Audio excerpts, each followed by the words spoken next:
All right, we are recording. Time to hit that theme music.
Raising consciousness and awakening mankind. This is End of Days Radio.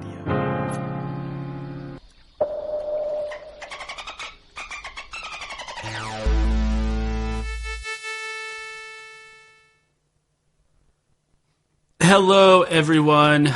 Welcome to End of Days Radio. This is your host, Daniel. I am coming at Sorry, it's been a while, guys. I do apologize. I'm coming all the way at you from the beautiful, shimmering, glimmering Emerald City right here in the heart of the Pacific Northwest. I know what you're thinking. I know what is going through the minds of all of you lovely folks out there. You're wondering, Daniel, where in God's name have you been? It's been a month. Did you quit doing the show? Did the government come and take you away? Did you finally get committed to a mental asylum? Well, luckily, the answer to all of those questions is no, no, and no. I am perfectly fine. I am still raging through the night. I am still broadcasting. What happened was life. Life got a hold of me. I have had to deal with some very major business-related things in my personal life, and it's kind of superseded the show because I can't do a show unless I take care of this stuff first. Yeah, it's true. Just like all of you out there, I have to make ends meet. I'm not a rich guy. I don't make money off of this show at all. I just do this for one reason and one reason only: to spread information, to attempt to wake people up. I know that's a hard thing to do. I know that that's an impossibility at times. But I still believe in what I'm doing here. I still believe in this show, and I'm excited to be here with you. Tonight, on this Wednesday, wow, we have a very special guest for all of you guys. This is an anonymous person, and he's going to be talking about a subject, sorry, still a little rusty after that month break. He's going to be talking about a subject that is very, very near and dear to my heart. You see, long ago, when I was just a young pup, when I was around 18 or so years of age, I was browsing the internet and I came across a particular website. And this website was located at a URL called freeyourbrain.org. It no longer exists there, so don't bother going to that website. Or it might exist. I don't know. It's popped up once or twice in the past. But part of the webpage, there was a part of it that encouraged others to clone it. So there exists copies out there, many of them actually. And why this particular text, why this website is important to me, is because it really played a major part in my own awakening process. It made me very aware of some of the topics and subjects that we talk about on this show, mainly being mind control, the matrix, synchronicity, kundalini, hybrids, underground bases, and much, much more. Aliens? My guest is an anonymous person. He has quite a bit that he would like to share. He's one of the few people like me that actually found this website and was influenced by it. In fact, I've really never met anybody that has been able to talk to me about it, because most of the people that I've tried to talk to about it have been, they've been a little bit iffy, meaning they psychologically they haven't seemed like they were all there. But this is the first person that I've ever talked to who really seems like he gets it and he understands exactly what I'm talking about. And it has been one heck of a breath of fresh air, because I've wanted to do a show like this for a very, very long time. It's just that I could never find a guest that could talk about this website from over 10 years ago that has driven some people off the deep end. And I'm highly going to encourage you all to take all of this with just a grain of salt. This is a conspiracy show. This is just another conspiracy theory. So please do not go insane from this information. Don't go visit this website and let it take control of your life and let you become erratic, because that's actually something that we're trying to prevent. And you'll know why as you get more into it. But mainly, I just want to really stress that this is all just theory. Please do not take it too seriously. We're going to be talking about some heavy topics. And my guest, he's probably about ready to come on. So I'm just going to shoot him a little notification over Skype, and I'm going to call him right now. So bear with me.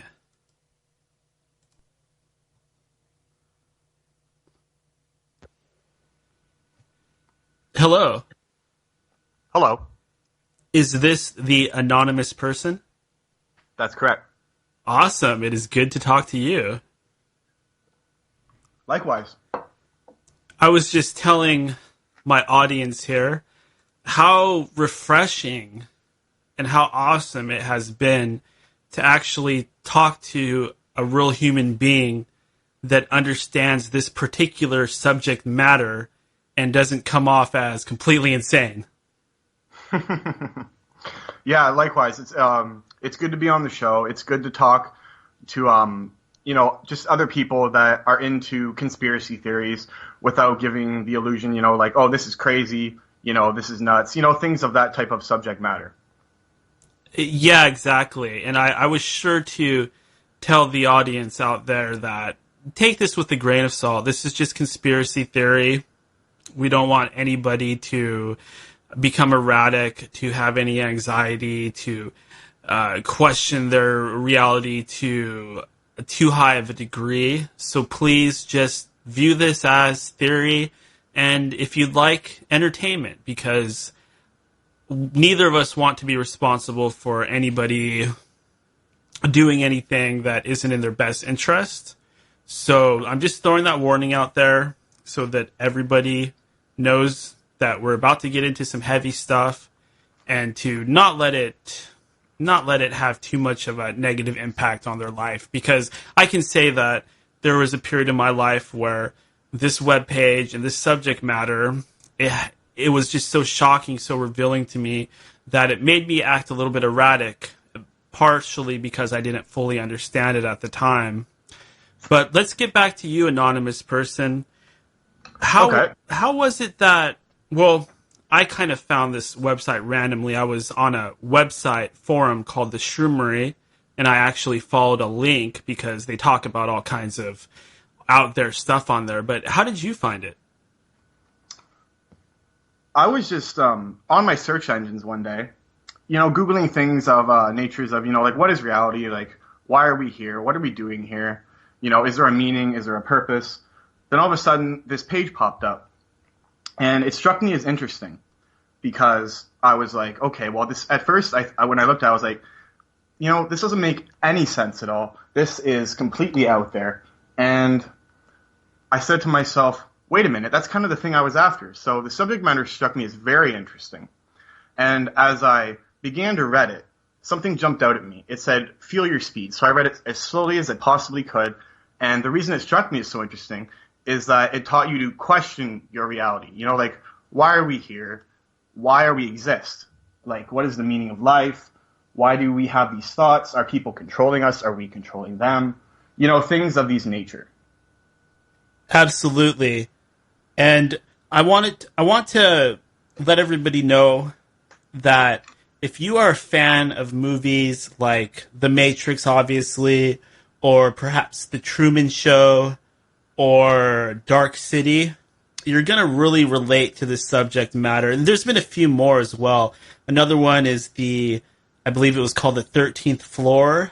There are movies out there that often show a character that's in the middle of some sort of fake reality, some sort of conspiracy surrounding them. So what I think, and a lot of people share this opinion, this belief, is that these particular stories were sent down from a higher place or somewhere else and were kind of seeded into the collective unconscious, and these ideas have basically come at us for a reason, because there is actually truth to some of these fictional stories. Yes, the purpose of these movies, I think, in my opinion, was originally to teach people that, in a sense, nothing is what it seems. You know, question your reality. The things that go on around us, do we believe them because other people want us to believe them, or do we believe them inside because it's our own personal belief system? The movies like The Matrix and The Truman Show heavily talked about these subjects. You know, like, why are we here? What are we doing? Why do we exist? Is there a reason behind all this? Are things really what they seem? Or are we living in some sort of fake reality? But then, before I touch on any more of these subjects, I would just like to get out there that there is the possibility that what me and the host will be talking about tonight, is this really true, or is it something we want to believe? It's all pure speculation. Absolutely. And the next question I wanted to ask you, and just to reiterate for everybody out there, we are talking about the original freeyourbrain.org website, as well as its various clones, various copies that were put out there, because it actually said on the homepage itself to please clone this website just in case the original gets taken down, which did happen. So you can still view this material by going to search engine and searching for Free Your Brain, and what you're going to see are the mirror sites. That was a term that was around back then, over 10 years ago. You would often see the term mirror site. You still hear that word sometimes, but back then the search engines were different. Everything about the internet was different. It was very primitive compared to now. Excuse me. So, Anonymous, I wanted to ask you next, what did you initially think when you first saw freeyourbrain.org, aka the homepage, like some of us like to call it? Yes. When I first viewed the homepage, I originally looked at this website and went, this can't be true. This is nuts. This is all speculation. And then as I read it more slowly in depth, I started to realize the main purpose of the homepage, whether people believe it to be true or not true, is, it teaches us to question our reality, to be aware of our surroundings. So for the people who will be calling in and asking questions, I would just like to state that, this doesn't have to be believed. I'm not saying I believe it, but movies like The Matrix, The Truman Show, Dark City could be added to this, among others, in the later years after the homepage was created. And to reiterate on that subject, when I first viewed the homepage, I was completely struck. I was like, wow, this is heavy. This goes very deep. And I originally thought, I should probably be careful, because if I go around talking about subjects like this, and people will probably be look at anyone who would be talking about these subjects and be like, yeah, it's just conspiracy theory. It's not true. So for anyone who wants to ask questions or speculate on the subject, just keep in mind that it's not something that really needs to be believed. It's just an interesting subject that me and the host have decided to talk about, because very heavy, teaches us to question, be aware of our own belief system, of others' belief system, show respect to yourself, respect to others, and that as all human beings on this planet, we all have equal importance, whether considered to be fat, ugly, beautiful, which ironically our subjects talk about on the homepage very in depth. Absolutely. And just to reiterate this point once again, please be cautious with this subject matter. If you find it interesting and you begin to look into it and you become interested in it, be careful who you talk to about it, just like you would be careful talking to anybody in your workplace or any of your family members about any of the topics on this show. I mean, you're not going to go to your family Christmas party and start talking about reptilian aliens or anything like that because you'd freak everybody out. So just keep that in mind. It's not your responsibility to go around waking people up. But if you can plant a few seeds in the right places, there's nothing wrong with that. So Anonymous, my next question. Now, this is a word that I find to be very important. The concept of a survivor. I consider myself to be a survivor, as do you. Could you just tell us a little bit about what a survivor is?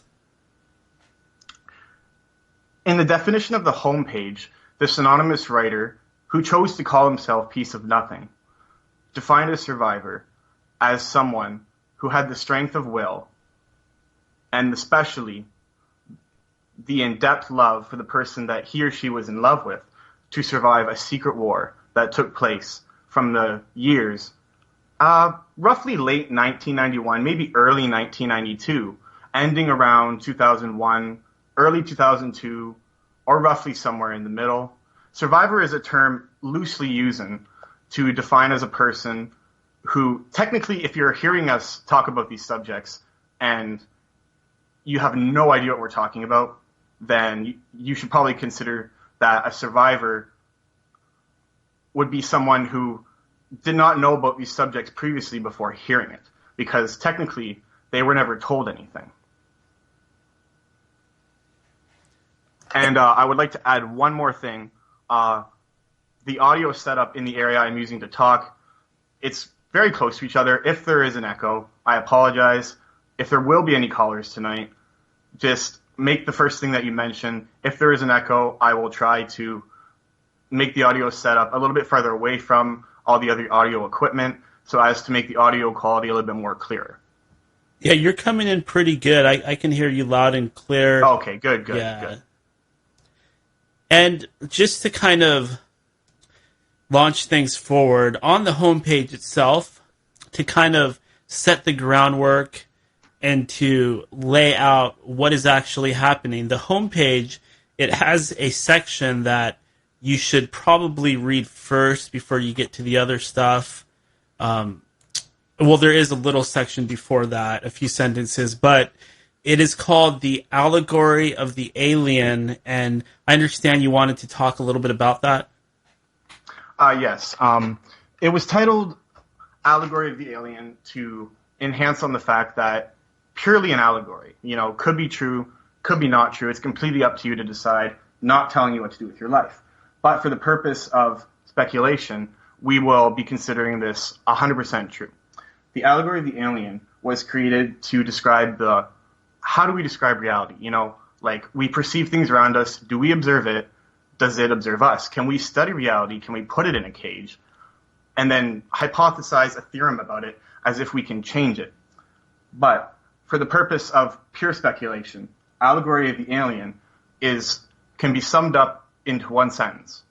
The final division, or dichotomy as the term is used in this language.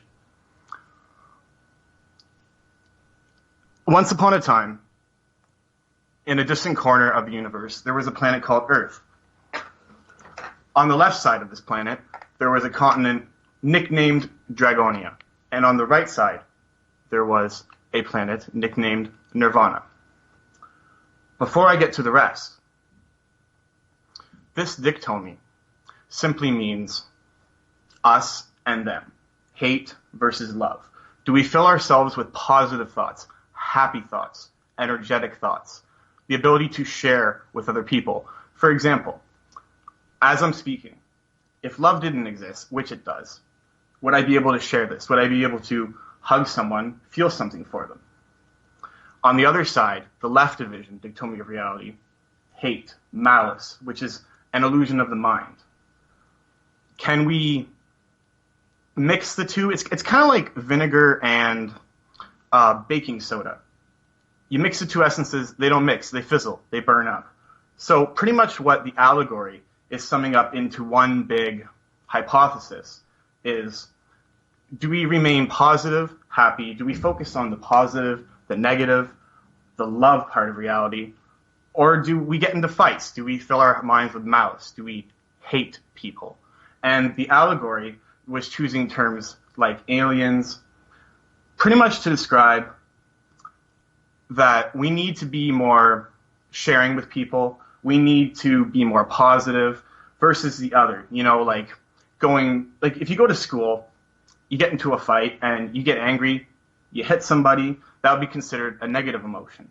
If you go to a family gathering, you know, you're opening gifts, you're having a good time, maybe a glass of wine, something like that, not encouraging you to drink, especially if you're underage. But the main point I'm trying to get across is positive versus negative. Do we remain happy? Do we share? Or do we fill ourselves with negative emotions? And the terms to describe these negative emotions use many terms. You could say hate, malice, and judgment. In a way, that's probably the best way I could describe it. But as said on the actual allegory, this is not an allegory. This is the truth. Yeah, absolutely. And I highly recommend, if anybody wants to actually read that entire thing, I can say my personal experience with the allegory of the alien has been nothing but truthful in terms of what it describes is two alien groups. I've found in my life that aliens are indeed a very real thing. There's also another part where it talks about the reality that we're in maybe not being as real as we think that it is. And one example that it uses are the pictures and things like that they show of planets like Mars. We know of the Martian rover, and it's recently come to my knowledge that a lot of that stuff is just fake. We've had Gary the Mad Martian on this show, and he was a protege of Richard C. Hoagland, and they were always talking about faces on Mars and things like that. Well, at this point in my life, I don't really believe that any of those pictures from space are real, as crazy as that sounds, including all of those pictures from Mars. So that's something from the allegory of the alien that I have come to find to be totally true. Anonymous, did you want to comment on that anymore, or should we keep moving forward? Yes, I was actually about to interject because you said something that struck me very well, was the fact that when I was talking earlier about the nature of reality, you know, do we observe reality? Do we put it in a cage? Do we study it? Do we formulate a theory on it, or does it observe us? What if the rovers that were sent to Mars, you know, like when the rover was sent to Mars, you know, barren deserts, we found nothing but rocks, red barren desert.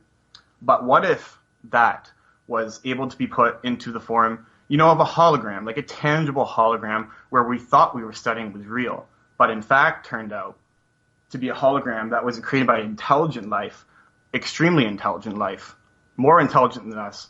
But like as I was saying earlier, as human beings, we all have the same importance. More intelligence doesn't necessarily mean, it just means different in a way. So as I was saying earlier, if we were studying a hologram and what we thought we were studying was real, tangible, we could take samples of it, you know, rocks, soil samples, stuff like that, we would be alluded to the fact that, you know, there's no intelligent life on Mars. You know, it's barren. What if the aliens that were inhabitants of Mars, who are human, just like us, were able to create this hologram so as to elude us of the nature, the true nature of reality on this planet and what we were studying? And sorry if I'm repeating myself, but I'm a smoker, having a Nick fit, you know, just sitting here. He referred to me as anonymous, so yeah. Yeah, and don't worry about repeating yourself, because sometimes when we say the same thing in a different way, it just helps us understand better. Okay, so as I was saying, if we were studying a hologram that was tangible, we would technically be able to take soil samples. We'd be able to study it as if it were real. But if the life, which with the same importance concept being held in mind, was more intelligent than us and was able to create this hologram to allude us to the fact that this planet was actually extremely inhabited, very inhabited, by the way, by intelligent life. The survivors, which I defined earlier as human beings with the same importance who were able to survive the spiritual war, would be completely unaware of the true nature of reality on this planet because we can't observe something that is simply just faster than us. Like, on the site, to reiterate,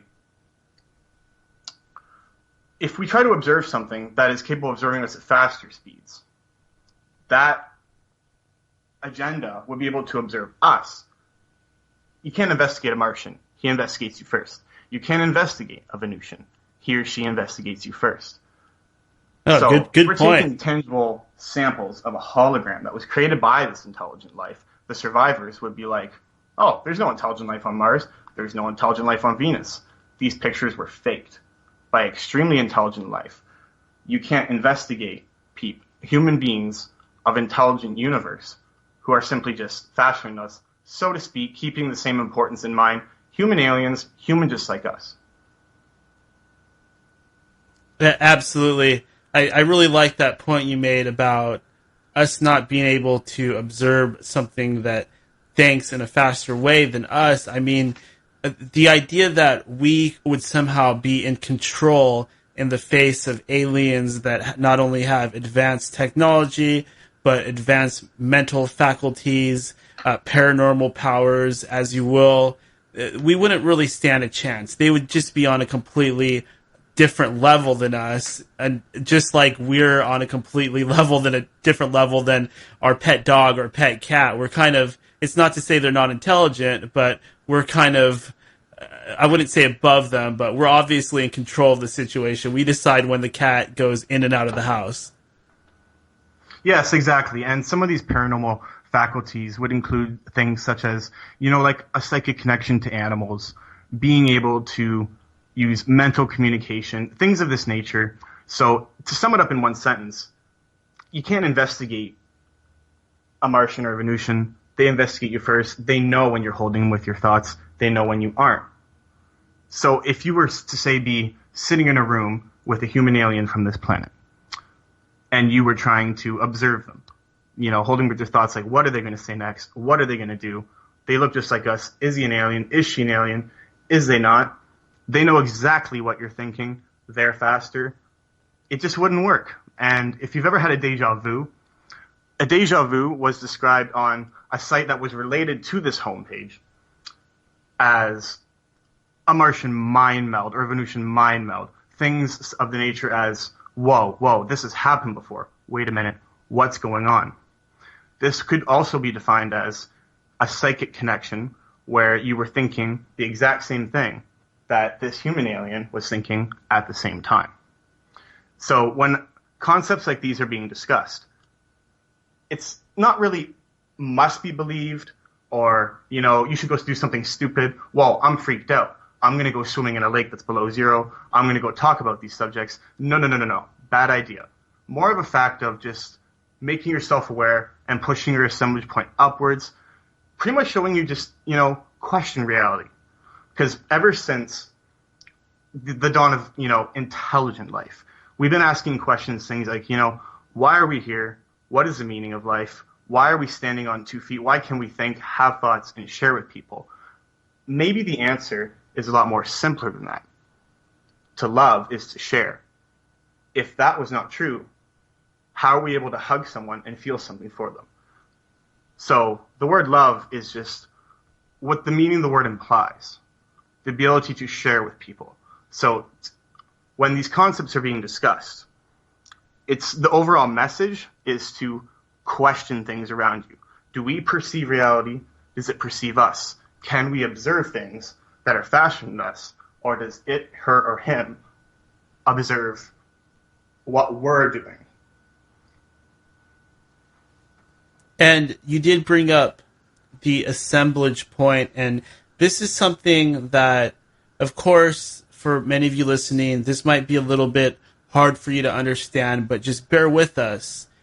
This assemblage point, this is something that factors into this whole thing with a great importance. Not only that, but it factors into reality itself with a great deal of importance. Anonymous, would you mind just telling us a little bit about what an assemblage point is exactly? Well, in my personal definition, on the home pages, as described earlier, my definition of assemblage point came directly from the home page. So it's technically not my own personal definition, but I would describe it coming directly from the home page, a way a human being perceives reality. So you go out on the street, you go for a walk, you look at a bus. How do you know it's a bus? Well, we called it a bus. That's just a name. It's what the meaning, the word, implies for you and your own personal belief system. So, in other words, assemblage point can pretty much just be summed up as, how do you describe the things around you? How do you perceive and describe reality? Do people describe reality for you? Do they control your life? Or are you just as important as everyone else? Do you control your own fate? Do you describe reality in your own way? And when subjects like these are being discussed, which of course could be pure speculation, it pushes your assemblage point upwards, which means to the out of this world position. So for anyone who's listening right now, your assemblage point technically would be being pushed upwards instead of downwards. Yeah, I think that's a good definition. And to throw my own 2 cents in there, I think it might be a song. I think the band is Tool, and it's called Sinking Below the Line, where it's describing... I'm very familiar with that song. Wonderful band, by the way. Oh, yes, one of my favorites. Basically, what that alludes to, at least in my opinion, my interpretation of the art, is that it's referencing the same thing that the homepage is, that we all kind of have this little meter inside of us, and if it's full, we see things in a more positive, more aware, more enlightened kind of way, whereas if it's low, there's a lot of negativity there, and we see everything through some very negative goggles, where everything we look at, we immediately notice the negative, as opposed to if our assemblage point was high, we would see the positive and we would connect with others in a more positive way, and we would make them feel positive, whereas if it's low, we have more of a vampiric effect on other people, where we'll actually bring them down and make them feel a little depressed. I hope that makes sense. Does that make sense to you, Anonymous? Oh, absolutely makes perfect sense. Because, for example, you go home, you do your normal routine, you turn on the news, what do you see? War, suicide, genocide. This person's fat, this person's ugly, this person's starving. Most people would be like, okay, you know what? This is a problem. This needs to be changed. But when in truth, it's more like a distorted concept. It's a negative concept. Because terms like fat, beautiful, and ugly bring the illusion that this person is special, person is different, or more or less important. Which I'm not saying any of these things, would be considered wrong or right. It's not a crime to look good. It's not a crime to look bad. But when you turn on the news and you see negative things, you should put more importance to the fact that we're all the equal importance, which might not make a lot of sense in the first place. But the main focus of talking about these subjects is to bring light to the fact that if we focus on the positive instead of the negative, our assemblage point, as defined earlier, would be pushed upwards instead of lowards, and we describe reality in a more positive and happy way. Absolutely. And another topic that does factor into this is a concept that I'm pretty sure comes from Eastern religion. It's the idea of Kundalini. Would you mind telling us just a little bit about that? Again, when I was describing assemblage point, kind of took the direct definition directly from the homepage, as I will be taking this definition directly from the homepage. But Kundalini, it could just be summed up as positive energy, being happy, focusing on the positive, the future your heart truly wishes to live. Do you go around, you think negative thoughts like, I'm going to do something, good or bad today. I'm going to, focus on the negative? Or are you going to be positive, feel your energies, and be like, you know what, the sun's shining, I'm going to go do something like walk down the trail, hold hands with my wife, my girlfriend, things like that. So this all reiterates back to the assemblage point and definitions that were discussed earlier. Kundalini, from the site, was defined as spirit energy, positive energy, energy that arises from spine to middle back to neck, sometimes forehead, and sometimes fingers. And if you feel this energy and recognize that it's extremely positive, nothing to fear from it. It's no fire as described on the site, no speculation intended, but it's more of a malicious, positive speculation in a way, because when you hear the word fire, to give an example, and I'm in no way bringing up erotic, irrelevant examples, but in today's modern society, you go to church and you hear things like you're going to be punished. It's horrible to get a boner, as some terms would be used to describe erections. But if it's natural and it comes natural, it's nothing to fear. So reiterating back to how things can be distorted, and you describe reality in your own way, noticing everyone has equal importance and everyone is in control of their own life, then it's realization about how the fact that things have been distorted, you must focus on positive instead of negative. So as to sum things up, Kundalini is positive spirit energy, and the key is to focus on the positive and not the negative. Things can be distorted. Yeah, absolutely. And basically what Anonymous is describing could also be called, he did actually say this, but it's your sexual energy. And if you are like me and you were raised in kind of a Christian sort of paradigm, you might have been taught that sex is bad, that it's dirty, that it's disgusting. That's not really true. And when you do have a view of it like that, it's going to have an effect on your entire being, because your sexual energy and your kundalini, it's tied to your aura, it's tied to your entire energy body, it's tied to your entire being. So by perverting the idea of sex, no pun intended, or making it out to be a dirty, disgusting thing, you can really cause some damage to a person's inside. You can cause damage to their whole energetic circulatory system. Does that kind of make sense to you? Perfect sense, actually. I couldn't have said it better myself. Because if, sex, erections, terms used loosely, were truly negative things, then why does it occur naturally? Why can't we, stop it? As described on the site, no fire about this, nothing unnatural.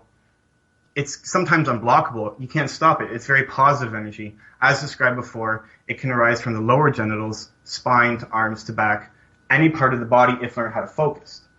So when you realize that this energy is positive instead of negative, as described on the Kundalini is no fire part of the homepage, to pretty much sum up, I don't want to speculate too much on the subject. As I said before, this could be just one big conspiracy theory and speculation, but the overall concept that must be understood is that focusing on positive energy instead of negative and things that can't be controlled and stopped, it's more natural than, disgusting, which is the term I would use to describe it right now. For example, I'll end it with one more example. If sex was a bad thing, if erections were a bad thing, why would we need it to reproduce? Why would we need it to have a child? Why would we need it to feel excited? Sometimes when you're in public and let's say you see a cute girl or a cute guy, depending on what sex you are, walk by, you immediately feel this energy arise from your genitals. And many religions, with no disrespect to belief systems of anyone listening out there, had probably been taught that, it's a sin. This is negative. But if this was true, why does it come naturally with our body? Why is it sometimes unblockable? So in other words, I guess I could sum it up by saying nothing to fear from it. It's positive, it's sexual, it can be controlled. And in time, it can be learned to, the term I would use, controlled, so to speak. Yeah, absolutely. And possibly because we have, not to go too long on this, but possibly because we do view sex as a dirty thing, our impulse when we feel that energy riding through our body is to kind of get rid of it, to grab a stack of Playboys. And I was going to, it's funny you said that because I was going to touch on that subject right when you said it. There is a part on the homepage where it says, under no circumstances, no motive or excuse are you supposed to masturbate it off. And some people who have either already read the homepage or after the show are going to read it would probably wonder to themselves, why? At points in my life, I've wondered this too, and I'm sure everyone wonders, why? Why? If there are no rules in the first place, why is there this one rule? In my own personal definition, I would probably say something like, if you do it, and to anyone listening who is underage, this is no way meant to be a sexual concept or to bring the term of sin to anyone's mind. But why not masturbate it off? It feels good. Well, when you're done, do you feel any satisfaction from it? No. Does it bring happiness? No. It's positive energy. It's sexual. But what is happiness? Well, it varies from human being to human being. As described earlier, everyone has the same importance. Everyone controls their own life. They can do what they want. So people were probably wondering, if that's true, why is there this one rule? I would probably sum up by saying, it's just a waste of energy. It can be controlled. There's nothing to fear from it. And yeah, I'd probably just end it there. And just to say one more thing on it, because it needs to be said, keep in mind that a sexual encounter, as in actually having sex, it is an exchange of energy, and that makes it a very different thing. You're not just wasting your energy. If you waste your energy, you're not allowing your kundalini to really rise and have that positive effect on your consciousness. And it's not to say that masturbation is wrong or anything like that. It's just, you got to keep in mind that when you are doing that, you are wasting your energy, and you may even feel a little bit bummed out afterwards. And this is why. And this is also why things like sex magic are a reality, and we hear about sex magic being related to things like reptilian aliens, and we hear about these elite people doing it behind closed doors, people like Aleister Crowley. This is actually something that is very real, and I'll go ahead and move things forward. The next topic that I want to touch on, and for those of you out there that consider yourself survivors, or those of you that have viewed the homepage, this topic might be puzzling to you, but it is the topic of the hurricane. Anonymous, would you please talk to us a little bit about the hurricane? Well, as I said before, I usually take my definitions straight from the homepage because the author who wrote this text chose to remain anonymous, as do I. So this next definition will be taken directly from the homepage. The hurricane is a term used to describe the secret war that took place on this planet from the approximate, and I'm using the term approximate loosely. So when I describe the years, it's not exact. I'm taking this directly from the homepage. Late 1991, early 1992 to, let's say, 2001, late 2001, early 2002. Now, people are probably wondering at this moment, if it was secret, how are people able to discuss it? How are we able to talk about it? Well, as I said earlier, I took this definition straight from the homepage. I am not claiming to be this author. I am not in contact with this author. I'm taking this definition straightly from his text and reproducing it. It was a war that took place that respected the free will of the same importance of every human being on this planet. To, as discussed earlier about the allegory of the alien, the last division, or dictomy, as that term used to describe description, describes Dragonia and Nirvana. Now, people are wondering probably, what's Nirvana, what's Dragonia? Well, this last description of reality can probably be summed up as hate versus love, as described earlier. Do we fill ourselves with positive energy and focus on the positive, as Nirvana induces us in a maliciously positive way, as we are all in control of our own fate and have the same importance? Or do Dragonia uses lust, hate, and malice to opt us to join their side, while Nirvana uses these positive emotions and energy, and especially, as used before, love, which is the word that stands for the connection the meaning implies, to join their side. During these years, this war, artificial synchronizations, language manipulation, subjects that were discussed on the homepage by this anonymous author, who I said, I do not claim to be myself, merely reproducing. These subjects are taught in this day and age after the hurricane for survivors.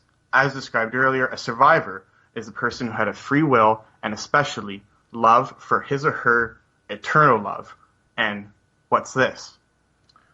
The man or the woman that this survivor fell into a very deep love for. And with the strength of will and this love, the survivor was able to not lose so much energy to these artificial synchronizations and language manipulation, and was able to hence survive. Yeah, absolutely.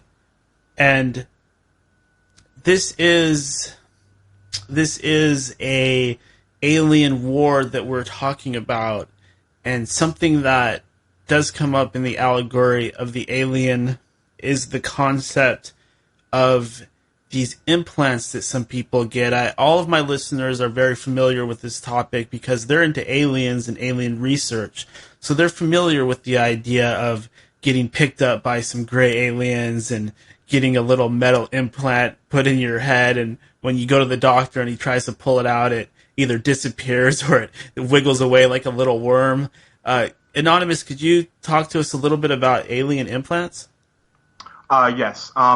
As described earlier, the final division or decome reality is Dragona and Nivonia, and Dragona used negative emotions to induce us during the war, which war is over, ended, as described earlier, 2001, maybe 2002, and these negative emotions that they used to induce us to join their side. And on the site, the term collaborator was used. Now, define collaborator. This metallic implant, as the host is speaking of, would be usually directly placed, usually, right between the eyes. Now, to describe the purpose of this implant, what does it do? Why is it there? Well, to give a moderate example, imagine a scientist studying the movement of rats in a maze, no speculation intended. If the rat were to do something that the scientist did not seem fit, would receive a shock, and it would be painful, and the rat would continue on its course. Now, Dragonia placed these implants in the head, and if the collaborators did not do what was requested of them, shocks, migraines, multiplied by 500, just to give a rough estimate. And to it occurred to me that people listening, they might not quite understand the whole Dragonia versus Nirvana thing. And just to touch on that briefly, on the homepage, it refers to two groups of aliens, and it is stated to be an allegory, so take that for what you will. But one side, Dragonia, they are considered to be more animalistic, predatory, materialistic, so to speak. They're very focused on domination. Their social structure would be considered very hierarchical, like what we've heard of the reptilian aliens. And actually, these are the reptilian aliens because it does refer to them on the homepage as lizards. So they would be from that side of things. But reptilian aliens aren't the only type of aliens in this Dragonia faction. There's other ones as well. What it says is these are just the type of beings that are very into domination and conquering and materialistic ways of thinking and hierarchical social structures, versus Nirvana. This is the side of spirituality, of love, of freedom, of raising of awareness. And fans of this show, you're going to be kind of aware of these subjects because we talk about all kinds of alien groups all the time, and they seem to always fit into one of these two categories. Either they're into raising the awareness of mankind and helping us achieve a more loving nature, or they're trying to dominate us, mind control us, and basically turn us into their own energy slaves, or their slaves in general. Would you agree with that, Anonymous? Yes, I would perfectly agree with that, because the final division or Dictomi reality, as described earlier, Nirvana and Dragonia, Nirvana values what comes from the heart, the personal belief system of the human being, which has same importance as everyone else, every human being is in control of their own fate. While Dragonia knows this, they know very well that our side, Nirvana values, will come from the heart. They don't care. They induce hate, malice, physical pain, lust, things of that nature. They know true love exists. They don't care. The biggest lie of all is that it doesn't exist. And if it didn't, why would we be here? The ability to share with people. And if that didn't clarify in the meaning of how people wanted to hear it, I could probably sum it up by saying positive versus negative during the spiritual war that took place between 1992 and 2001. The choice and free will of every human being must be respected. The negative emotions, hate, malice, physical pain, lust, material, domination, induced every human being to either join Dragonia or Nirvana, while Nirvana used maliciously positive manipulation, especially love, to induce them to join their side. So as described earlier when I said this is the final description of reality. Who describes reality for you on Nirvana? Yourself, because we all have the same importance, we're all equal, we all control our own lives. Dragonia knows this. They don't care. They're always filled with an instinctive hate. They could sometimes create a character that is pitiful, create a character that is sympathetic. As described earlier, a Sunbridge Point character could be defined as how a character perceives reality. Now, for anyone who's listening, what's a character? Well, during these years, characters were created, so to speak, character guidelines. And Dragonia could create any character guideline they wanted, same as Nirvana. On each side of this description of reality, Nirvana could have a sympathetic character, so could Dragonia. The only difference between these two character guidelines is that the hearts of Nirvana filled with positive energy, love, which is a word that stands for the connection the meaning implies. To love is to share and to give. Dragonia knows this. All they want is conquer, domination, and hate. And they fill their hearts with an instinctive hate so as to control and dominate, so to speak.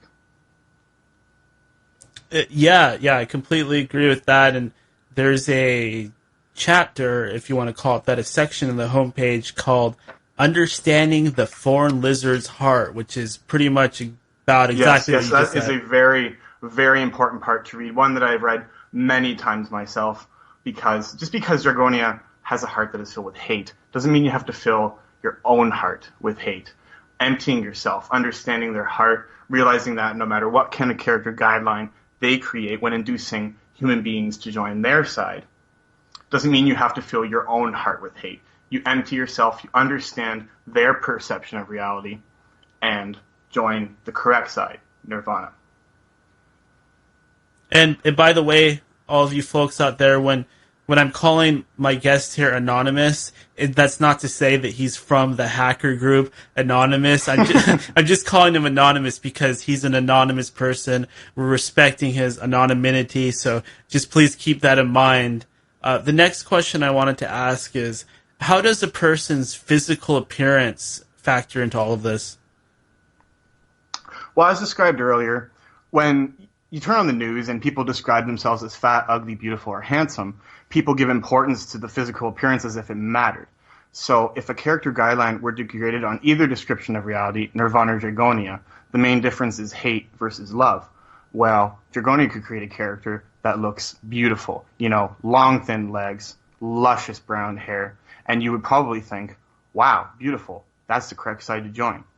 As described earlier, their hearts are always filled with hate. They're using this physical appearance to deceive you, to control your fate into joining the wrong side. Hate versus love. While Nirvana could use a character guideline with the same appearance, but the only difference is that their hearts are filled with positive energy. And another topic that the homepage speaks about, and something that I find very relevant to the here and now, is the idea that many of the topics we see floating around television, social media, a lot of our news topics, they might not actually be real in terms of it actually being real, it actually happening. Would you like to talk about that a little bit? Yeah, sure. Can you repeat the last part? Sorry, I was having a glass of water and my throat's kind of dry. Yeah, no problem. Well, you hear the term fake news being thrown around a lot, and I find that really ironic because a long time ago, reading the homepage, I first came across that concept. Reading the homepage, there's a section about the nightly news and how there are all kinds of strange topics that you see on the news, and it always seems to be very, very negative. Would you agree with that? Oh, yes, definitely. And thank you for clarifying the question. On the homepage, there is a area where it says, is the news real? You know, is this really happening in the world? Or is the war that, like, you know, for example, overseas, is it really going on? Because as of 2001, as described on the homepage, remember, I'm just reproducing the text, says that as of this year, 95 to 98% of world population is a character, as described earlier, pretended assemblage point. While this character has a tool in their head nicknamed Crystal, which allows mental communication to anyone else on the planet, which has the same tool in their head. It's currently 2017. So this percentage dramatically increased in the last 16 years. So when you turn on the news and you see things like war, suicide, starving people, which is a horrible thing, by the way, shouldn't be going on. But is it really happening? If the news is fake, is it really happening? Is this news circus real? Or are we just observing the news, believing it's real because they want us to believe it's real?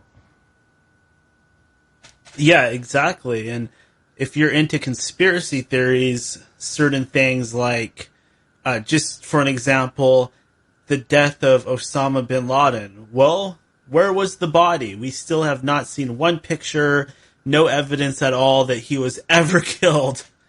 So that's one example that I can think of right now. Another one would be a lot of this fear stuff about North Korea that's going on right now. Oh, they've got the nuke. They've got the nuke. You know what? I'm not afraid at all of this North Korea stuff. To me, it's just more fear-mongering, and it's just more fake news and negativity, really just designed to push our assemblage point down and keep us in a negative, fearful state. Yes, I would totally agree with that. Because, you know, if you go home, you turn on your TV, you look at the news, and all you hear is negative things. But the homepage also said this news is fake. Is it really happening? Do the news people who are creating this news, are they inducing negativity into us? Is this news really happening? You could label this one deconstructing the news circus. Because if this mental tool in the head, which is nicknamed Crystal, can allow mental communication to anyone else of almost the entire population, which means this news is synchronized. It's not really happening. War is a horrible thing. Horrible. But is it really happening? Is it real? Is it fake? War has been being talked about since this year as described, 2001, 2002. There's been threats of, you know, violence, guns, nukes. But ever since this threat's been talked about, hasn't happened since this year. So that brings a peculiar question of, is the news real? Is the news fake? Or is it synchronized? Is it not real in the first place? Do we turn on our TV? Do we believe it because they want us to believe it? Or because we believe it ourselves? Have we seen these things happening, experienced it firsthand? Or is this mental tool, which allows mental communication with anyone else with this tool, make everything synchronized so as to make us believe that this is actually happening? You could label this one deconstructing the news. And I just spilled my garbage can. No worries. I think that's good advice. That is from the homepage. But I think that if you're somebody that watches the news, it's a good idea to really question everything. And, and that was one of the main topics as described earlier. Question reality. You know, describe your own reality. Do we want to believe this? Do we watch the news and think, oh, you know, this is really going on? Or is it something they want us to believe? Are they sitting behind computers and is this news being invented? Has this actually happened? Have we experienced it for ourselves? Or do we describe reality for ourselves and believe what we want to believe because we all have same importance. Every human being is in control of their own fate. So after this year of 2001 to 2002, currently being 2017, things have become a lot more artificially flavored, which means that this news simply just isn't real.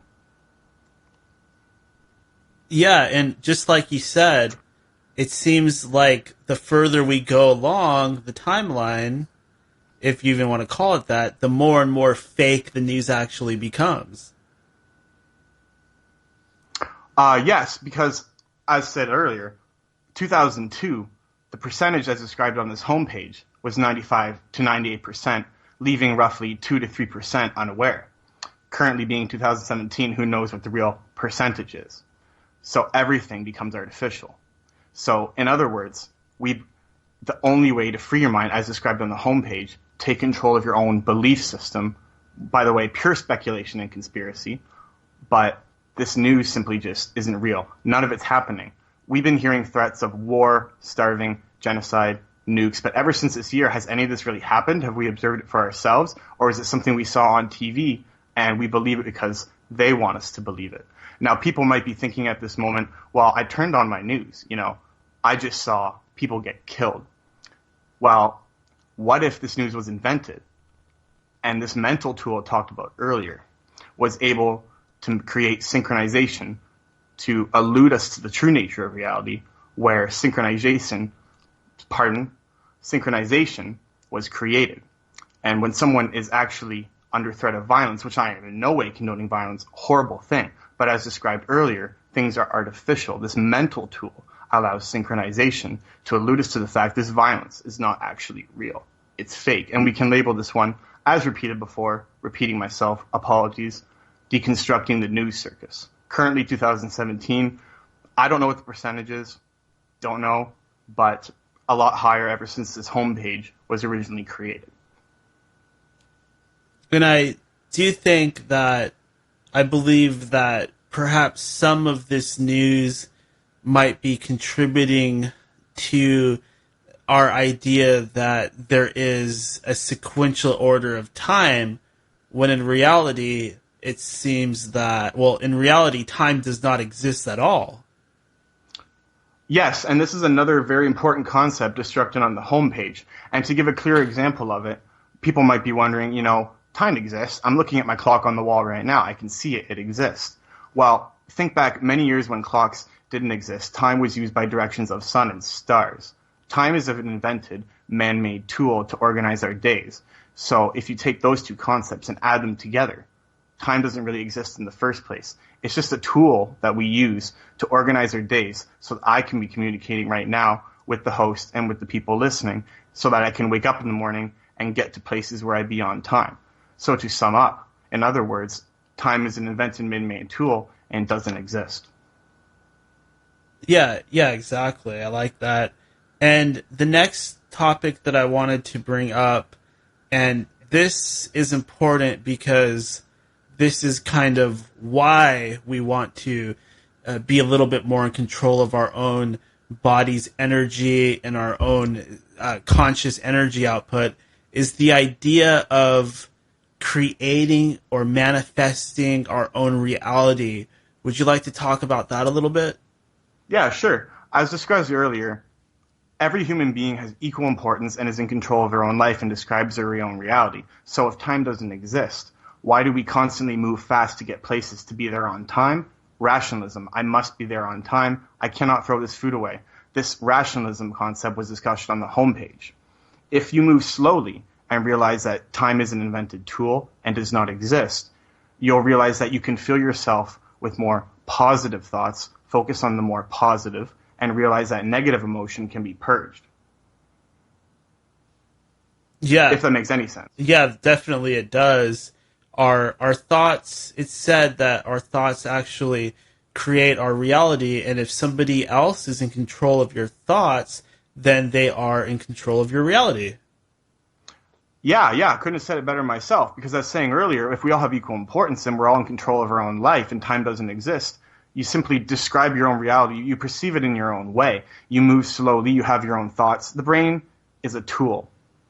Logic versus love. Heart comes first. You create reality with all your might, all your heart, all your thoughts. Realizing time is just an invented tool. If you take control of all your thoughts and realize equal importance, every human being is in control of their own fate, then you move slowly, you can describe your reality in a more positive way. Absolutely. And this next topic, we've talked about this on this show quite a few times before. It's the idea that a lot of us walking around out there, we actually aren't. And I say we because I very well might be one of these people. I might not. I don't really know. But a lot of us walking around out there might not be fully human in the sense that we might have a high percentage of alien DNA. We might be hybrids, or what the homepage refers to as a pan or a pan 51. Yes, and to describe what people might be wondering when they hear, what is a pan 51, as described on the homepage, the term pan was chosen to refer to as a whole, equal importance. People were wondering, probably from the earlier parts discussed, if human life does, which is an if, exist on Mars or Venus. Are they better than us? Are they worse than us? Or are they just genetically different? So if these pans exist, pan 50, pan 51, not special, not better, not worse, just different genetics. Because as discussed earlier, if every human being on Nirvana has equal importance and is in control of their own life, but has different genetics, that simply makes them different. And this is one of the most important concepts, which I'm reproducing from the homepage, that must be believed if you choose to believe it. And if you believe in this homepage, genetics don't matter. Yeah, that's an important subject. And the reason why it's important that we all need to see each other as equal is the concept of the ego can actually be used to control us. For example, oftentimes I've had these kind of delusional fantasies about being some kind of leader or waking up large amounts of people, and usually it involves some sort of post-apocalyptic scenario where I'm leading a bunch of dirty, ragged people to some kind of oil rig or something where we're surviving and we're all having a great time. But the thing is, we got to be very careful about these ideas about ourselves, because really when they program us with these fanciful ideas of ourselves, they're really just doing, one, they're deluding us and they're taking us down a false reality, a river of thought that is not true at all. And the other thing is they're just building us so that they can come along and pull the rug out, and then our assemblage point just sinks right down to the floor. Yes, that was made absolute sense, because I was going to say directly from the homepage, people are probably wondering, ego. What is this term? How would you define the term ego? In my own personal definition, the word ego brings the illusion of self-importance. Ego, how you view yourself. Am I different? Am I special, better, or worse? On the homepage, there is a direct part where it says the ego does not exist, because that brings the illusion that a human being would be more or less important than someone else. So if you take these concepts and combine them and mix them together, you come to realize that the ego isn't even real whatsoever, because it brings the illusion of being special, better, or worse. The ego, in my own personal definition, would be how you view yourself. And there is another part on the homepage where it says all the praises are false. Now, probably people might be wondering, what do you mean by praise? Well, for example, you go to school, you do a test. Guy beside you scores a 66. You score a 99. People start going, wow, wow, wow, good job. False praise. Doesn't mean you're better or different than this person. Just means they did worse on the test. Equal importance. The ego does not exist. We're all equal. Exactly. And even the idea of what you're talking about, taking a bunch of children, young people that don't even know who they are yet, and putting them in a room and giving them a test and saying, oh, you're smarter than Sally, you're stronger than Billy, you're better, you're worse. That is awful when you really think about it in the grand scheme of things. Yes, extremely awful, and I don't like it when these terms are used because to bring up that example again, if you are sitting beside someone in a class and they score a lower mark than you and you score a higher mark, people start clapping and say, good job, you did better, you deserve to go to a better place. This person deserves to go to a worse place. This brings the illusion of ego and that these two people are more or less important than each other, when in reality this is just an illusion. Just because one person got a lower score on a test and one person got a higher score on a test, maybe that person didn't dedicate enough time to studying, maybe they had a soccer practice to go to, they had other things to do, because you know what? They're in control of their own life. We're all equal. And if this person scored a higher score, doesn't mean they're better or worse. They wanted the better marks, they dedicated themselves, which doesn't make them better or worse than the other person. It just means we're all equal, we all control our own lives, we choose to spend our time how we want. If these marks are different, just to bring up that example again, who knows? Maybe they had to attend a funeral. I would consider that extremely more important than studying for some, test. And then this person might have scored a higher score because they didn't have to attend something they considered to be more important, so therefore they had more time to study. So to sum all up, you could say something like, they're just numbers on a sheet. We're all equal. We all describe reality in our own way. You don't have to bring the illusion of worse or better importance just because you scored a different score. And remember, this is just an example. This could be brought to something of someone going to a concert. There's a lead singer of a band who sings wonderful. Their voice is beautiful, which, again, is just a term used to describe their voice. Some people may be like, he's the best singer, he's the best guitarist. But wait a minute. If we're all equal and have same importance, isn't this just an illusion? Are we all equal and important, better or worse? Just because this person had more time to dedicate to themselves to practice their voice, practice the test, maybe they had something to do or attend, doesn't mean they're better or worse. Just means we all describe reality in our own way and dedicate our time in the what we want to dedicate it. If that makes sense. Yeah, that makes perfect sense. And getting back to the consortium of Dragonia, the problem with that is that these alien groups, these types of beings, this is the way that their societies are structured. They're all about hierarchy, and it serves their purpose to instill us with this programming from an early age, because they can basically make us just like them without even giving us a chance to even know the difference. Yes, because as described on the allegory, the final division or dichotomy of reality, the main difference is positive energy, love, versus negative energy, hate. Their hierarchy is very rigid, constantly betraying and killing each other in search for power and domination, while Nirvana focuses on the positive, sharing, giving, and love, which is the word that stands for the connection the word implies. Some people say God, some people say love, some people say happiness. Yeah, and if you want to look at another example that kind of says the same thing, even in the Christian Bible, it talks about revelations and a final battle between good and evil, God and his angels who are loving, and Satan and the demons that are a very negative type of hierarchy. I suppose you could say it's just a different way of looking at a universal truth.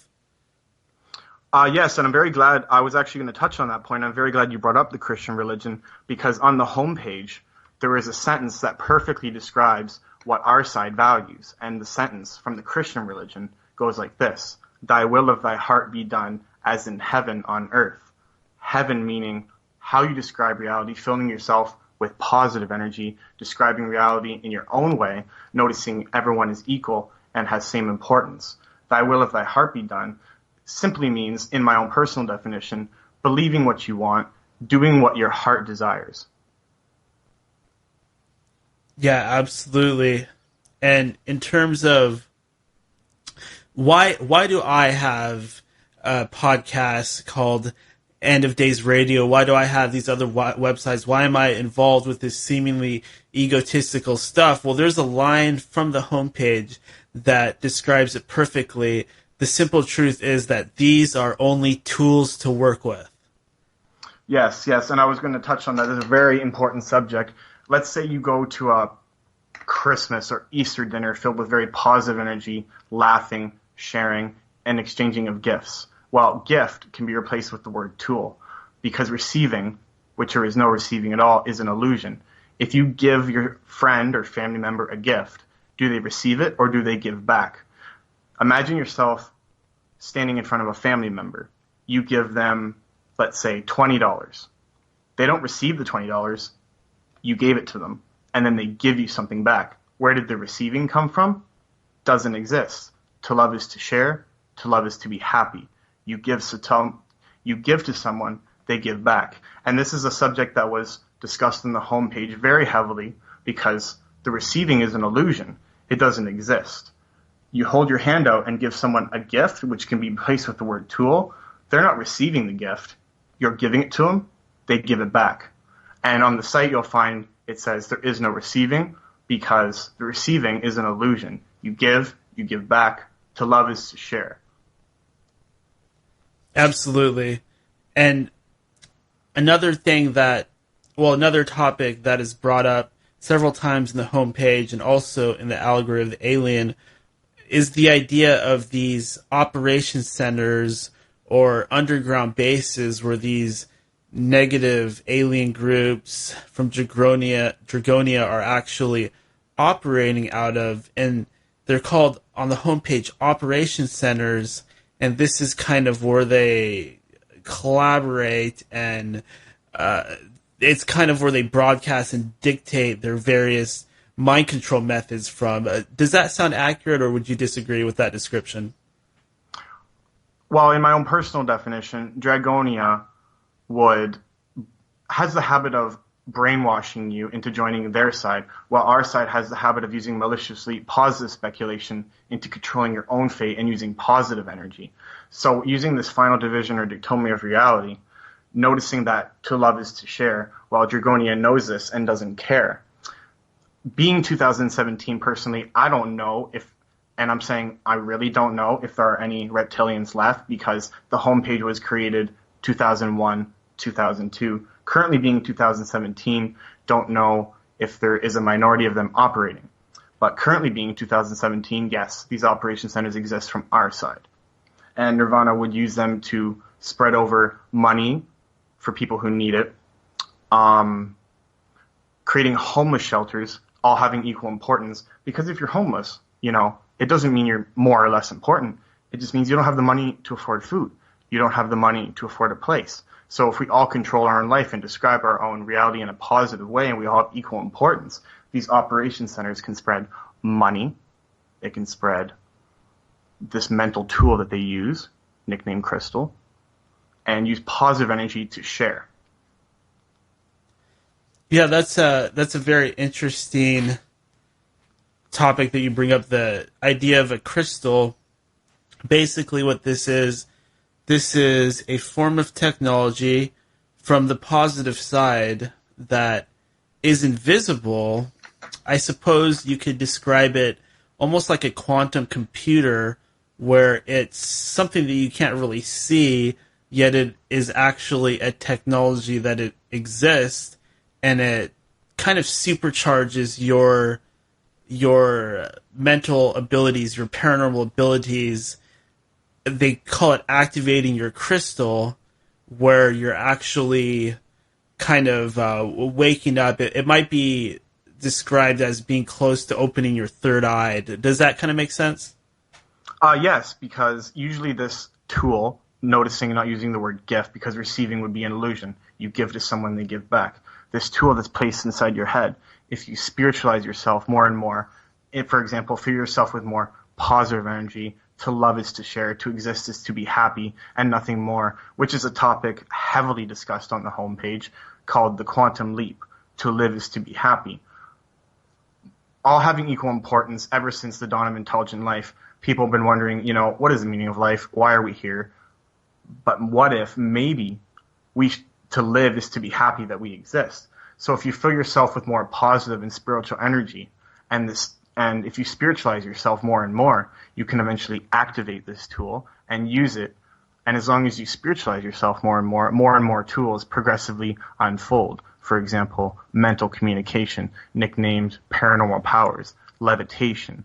So if you go on conspiracy theory forums, sometimes YouTube, things like that, and you see videos of people levitating, moving objects, people could be wondering, how are they doing this? Is this fake? Is this real? Do I describe reality on my own? Do I believe this? Well, what if it was possible? Because being a conspiracy theory, more or less, if you spiritualize yourself more and more, the tools unfold, these powers, nicknamed paranormal powers, become more and more possible. Through continuous exercises, you can learn to do these things. Mental communication, levitation. If any of you are familiar with magicians, such as, not mentioning any names, but let's say you turn on YouTube or some other show and you see someone who performs a trick and you wonder yourself, how did they do that? Was that fake? Was that real? Well, what if they were using their paranormal powers to use these mental tool in their head to actually create this, but at the same time, they labeled it illusion to make you think, it was just a magic trick. It's fake. But in reality, very real.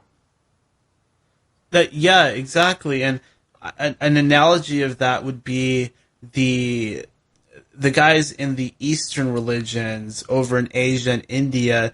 They will meditate, and something that they often talk about is this idea that, hey, we don't need to try to practice having this or that ability, because by meditating and by enlightening ourselves and raising our consciousness, those powers will actually unlock on their own as we reach various stages of enlightenment. Yes, perfect, because another way to describe this in my own personal definition would be, some people might be saying, magic's not real. It's not possible. Wait a minute. You exist. You're standing on the street. Is that logical? Is it logical to exist? Did a God create us, or did we create ourselves and control our own life? So if you take these two concepts, combine them, and realize that reality is magic in itself, then you can use this mental tool to actually create the use of these powers and make it reality, because you describe reality in your own way. Yeah, absolutely. And another thing that you brought up a little while ago was this whole idea that to live is to be happy. And what that means is that you really don't need anything. You don't need to have a fancy car. You don't need to be the best looking person. You don't need to have a supermodel wife. You don't need to have any of that stuff. You don't need to have the best job. It's all just kind of illusions. Really, the only thing that you need to be happy is to be alive, period. As discussed on the homepage, yes, that was perfect, because to live, bringing back the subject talked about earlier, to live is to be happy. If we exist, we should just be happy we exist. You can be happy with using these terms loosely.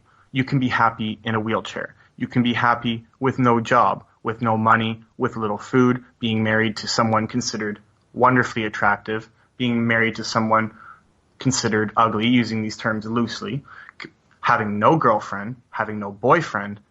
So to better describe that, bringing back the term love and the meaning of the word, that word, the connection that word implies, to live is to be happy, and we all have equal importance. To look deeper, if we all control our own fate, we all have the same importance. Anything's possible, because to exist is not logical in the first place. Yeah, exactly. And what I feel is another very important part of the homepage is the whole concept of true love. Would you agree with that? Yes, that is the most important concept that is heavily discussed on the homepage. Bringing back the concepts of Nirvana and Dragonia. Nirvana values what comes from the heart, true love, what that word implies, while Dragonia knows very well this exists, but they use hate and domination anyway, the final description or dichotomy of reality. Do we focus on positive energy, true love, and the ability to share with people, or do we focus on negative emotions, malice, hate, and fights? So when you bring back this final description of reality, love versus negative emotions, it brings the idea to light that maybe to exist is to be happy, to describe reality in our own way, realizing that, again, repeating myself, but realizing that we all control our own life, we created our own existence, and that to live is to be happy and nothing more, on the homepage, labeled and described as the quantum leap. To exist is to be happy, we created ourselves, equal importance, and just focus on the positive. Yeah, well said. Another topic that comes up on the homepage that might be confusing for some people, and I can give my best definition of this, but I want to ask you, is this phrase, horse movements. Mm-hmm. And in your opinion, what are horse movements? In my opinion, the word horse is a second meaning synonym. Like if you're walking around the street and someone judges you for your thoughts or actions, like say some food rotted in your fridge, I cannot throw this out, or I want to throw this out, and they say, no, you can't. They're subliminally saying to your brain, you have to do what I tell you. You're not in control of your own life. While the truth is much more simpler than that. We created ourselves. We control our own life. God is within us. God being the term used to describe the energy of existence that is within us.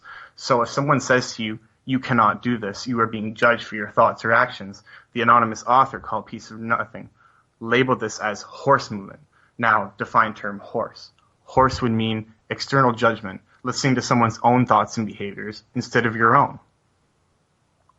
Yeah, like, I think the analogy is a horse will trot around and shake its ponytail, and the horse kind of knows that it's a beautiful animal, and it's showing off because it cares what people think.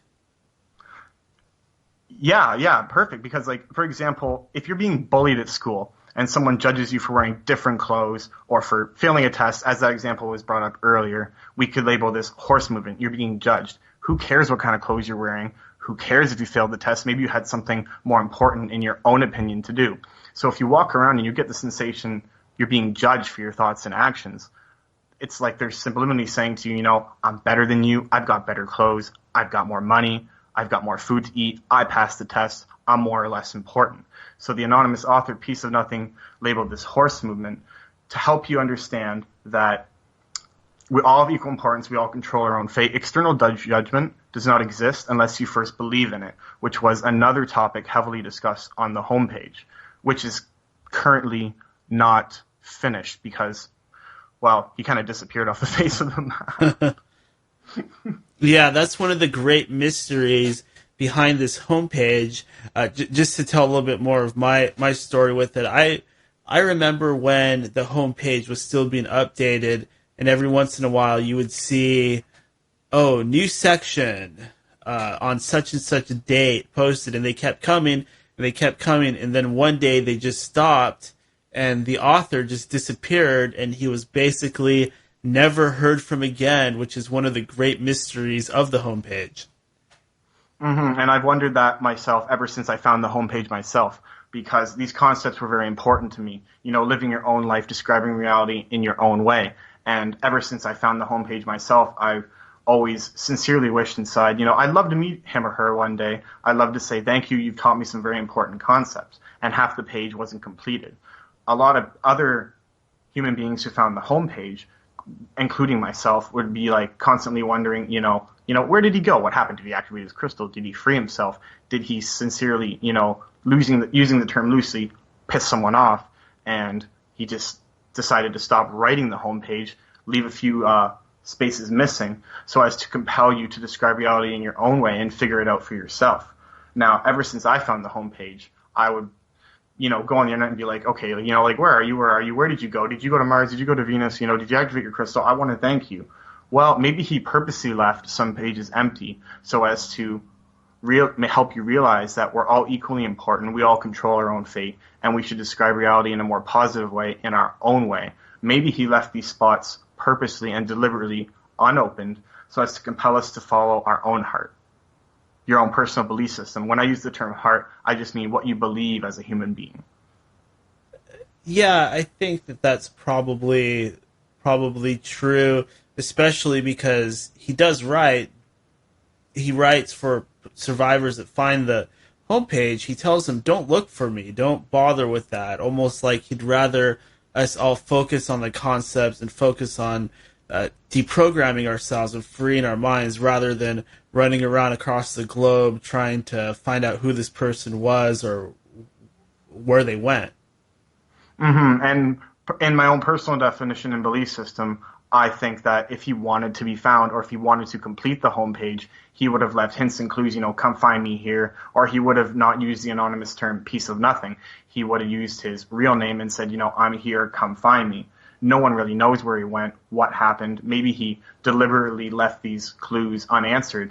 So as we would hunger for the meaning in the search to find out what is the meaning of this homepage, what does it mean? Is it true? Is it not? Does these things really happen? Do we describe reality in our own way? Do we listen to some random dude who wrote some random text, consider it the truth at all times? Or do we try and figure it out for ourselves and be like, you know what? This has actually happened to me. Maybe I should go search for it myself. Yeah, well said. Also, people out there that consider themselves to have anxiety, it might not be what you think. Anxiety is traditionally described as a mental disorder or a disability, so to speak. And the homepage is very clear to not let any sort of mind control or influence make you think that you have a disability. And in my opinion, that's referring to anxiety or your so-called anxiety, like the homepage puts it. It's simply not what you think. It's not a byproduct of a broken brain. It's not from trauma or abuse. It's actually more of a byproduct of this mind control and this matrix system that we're all a part of. Would you agree with that? Definitely, because as described on the homepage and we were talking about earlier, existence isn't logical. God, did an almighty God create us, or is God within us? That being said, is love chemical reactions in the brain, or do we exist because we have the ability to share with people? The quantum leap is to live, is to be happy. So bringing those concepts and adding them together. Can you repeat the question, please? I actually have to use the washroom. I've been sitting in front of my computer for like an hour. Oh, okay. We could always do a part 2 someday. Do you want to just play some music and come back and do another 20 minutes? I'd literally be about 60 seconds, actually. Okay, I'll just talk a bit and go ahead and run and do what you need to do and just let me know when you're back on the mic. Yep, about 45 seconds. I had 2 very tall glasses of water due to my dry throat. Oh, no worries. Go ahead and do what you need to do. So once again, everybody, thank you for joining me here on End of Days Radio. Remember, you can get this show at endofdaysradio.com. Also, subscribe to us on iTunes as well as Stitcher. We're on the Google Play Store. You can subscribe on YouTube as well. Just search for End of Days Radio, and the channel is called Ninja Shoes. If you want to give us a call and call in, you can call the number at 209-348-9810. Now would probably be an okay time to go ahead and give us a call if you'd like to call in and ask Anonymous a question. Yeah, and I'm back too. Okay, awesome. If anybody wants to call in, would that be okay if they went ahead and did that? Oh, yeah, definitely. And if I personally don't feel like answering a question because I feel it's too personal, or if I don't answer, I'll simply say pass or won't say much or just won't respond. Don't take it personally. It's just due to the fact that anonymity is important to me in my own personal belief system.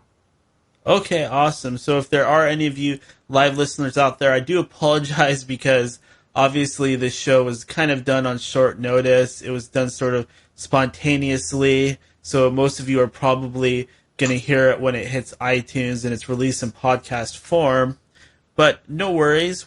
At the end, we'll kind of we'll say a few things in regards to if you want more information, who and how to contact. Let's see, where was I? Okay, so the next thing I wanted to ask you about was this whole concept from the homepage about the stage world versus the backstage reality. What's that referring to? Well, when we were talking about the definition, like what is a survivor, were they told anything because they were able to survive and they were never told about the reality of the backstage or the stage? Well, personally, I would define the stage as the tonal circus, things that, aren't real. It's artificially synchronized with this tool because, it's just fake. It's not real. It's not really happening. Again, this is coming from the homepage. The backstage would be defined as the reality that the pretended assemblage points or character lives in at the same time. So if you consider yourself a survivor or never told anything and never been to the reality of the backstage, you would realize that the characters who are already in the backstage live in these two realities at the same time. So if you were never told anything, you're living in the stage. Stage being defined as this circus, this news you hear around you, all these negative emotions. Like, is any of this really happening? Is it real? Is it fake? Or is it synchronized? That will be defined as the stage. Whereas they live in two realities at the same time, stage versus backstage. Backstage meaning, they're able to see past the fakeness and realize that this circus and that this news and war and all these horrible things that we shouldn't be focusing on is fake and isn't really happening. Yeah, exactly. Would you say the backstage reality is a more real spiritual reality? Yes, because as described earlier, the final division or Dichotomy of reality, Nirvana and Dragonia, they value what comes from the heart and love. So if you've been to the backstage and you have constant access, to ships, to the mental tools, to the gradual development of paranormal powers, you don't really take your everyday normal life in your routine seriously anymore. You realize that it's all fake, it's just synchronized to compel the survivors to follow their hearts, activate this mental tool, and to learn more, to drive more for the meaning. And once you accomplish all these tasks, using the word task because job is another word used on the homepage, that kind of brings the illusion of importance. Like, as using the test example, if a person with equal importance and describes reality in their own way scores a different score on the test, it brings the illusion that this job is important in the stage when truthfully it's not. Because if you have constant access to the backstage, you don't take the stage routine, which they live in at the same time, seriously anymore. Noticing with equal importance, being in control of your own destiny, and filling yourself with positive energy, you realize that the tasks that you're completing in the stage world routine aren't important. You enter the world of characters, pretended assemblage points. Your assemblage point moves upwards and upwards, realizing that these tasks aren't important. But if you're listening and you have constant access to the backstage reality, as said, it's just the stage routine. You don't take it seriously anymore. It's pretended assemblage points, but the one thing that cannot and will not ever be faked is the true feeling of love. To love is to share.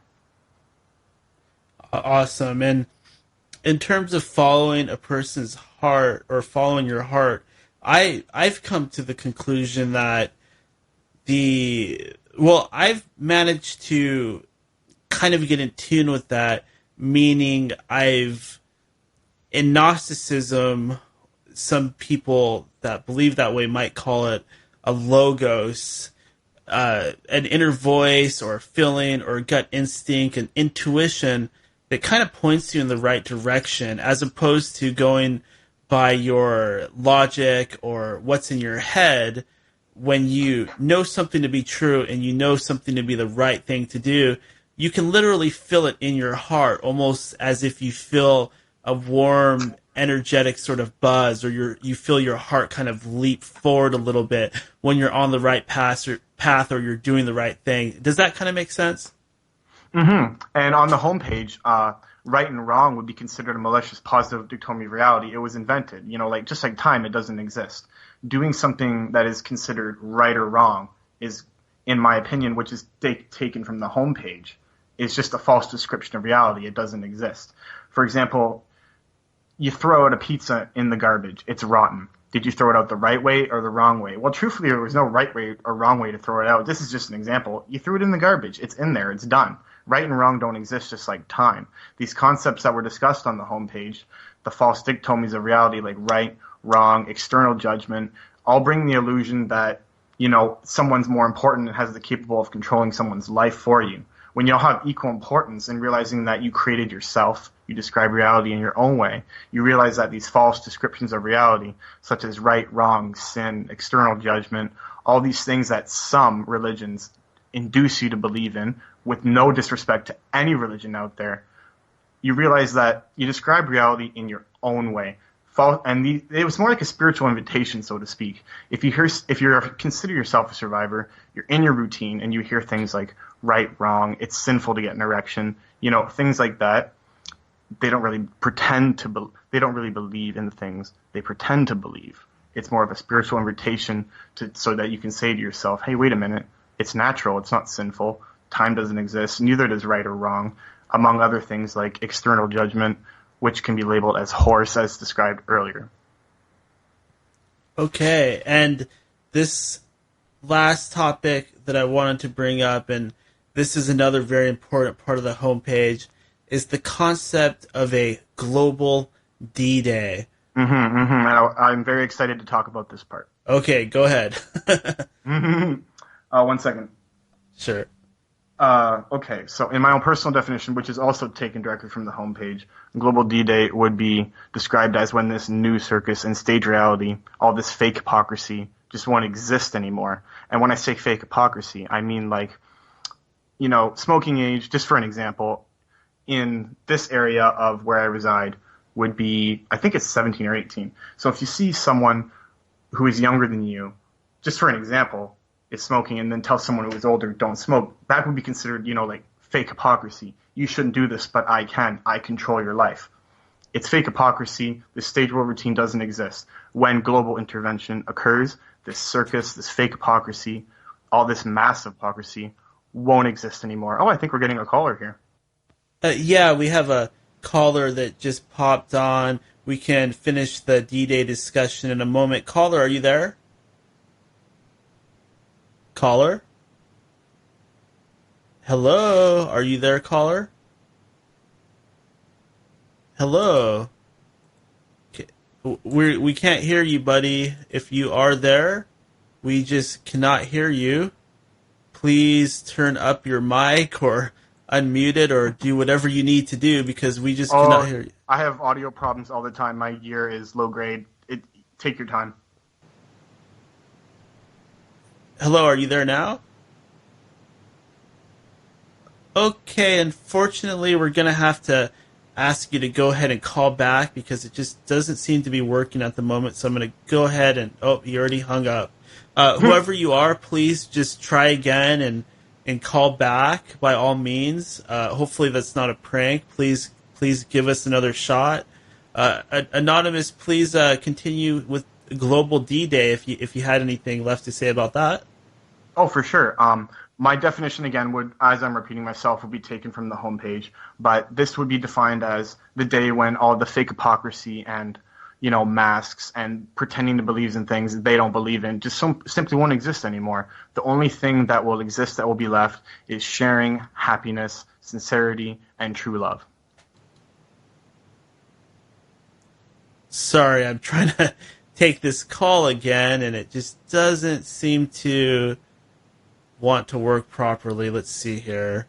It seems it won't let me. I have an alternate idea. If anyone tries to call in and for some reason the call doesn't go through because, again, I'm saying my audio gear is low grade. I don't have much money, but as described before, you can be happy. Happiness is personal and created. You can be happy in your own routine no matter what. Skype or email can be arranged as long as anonymity is kept. Hello. Oh, it looks like we finally got him. Jeez.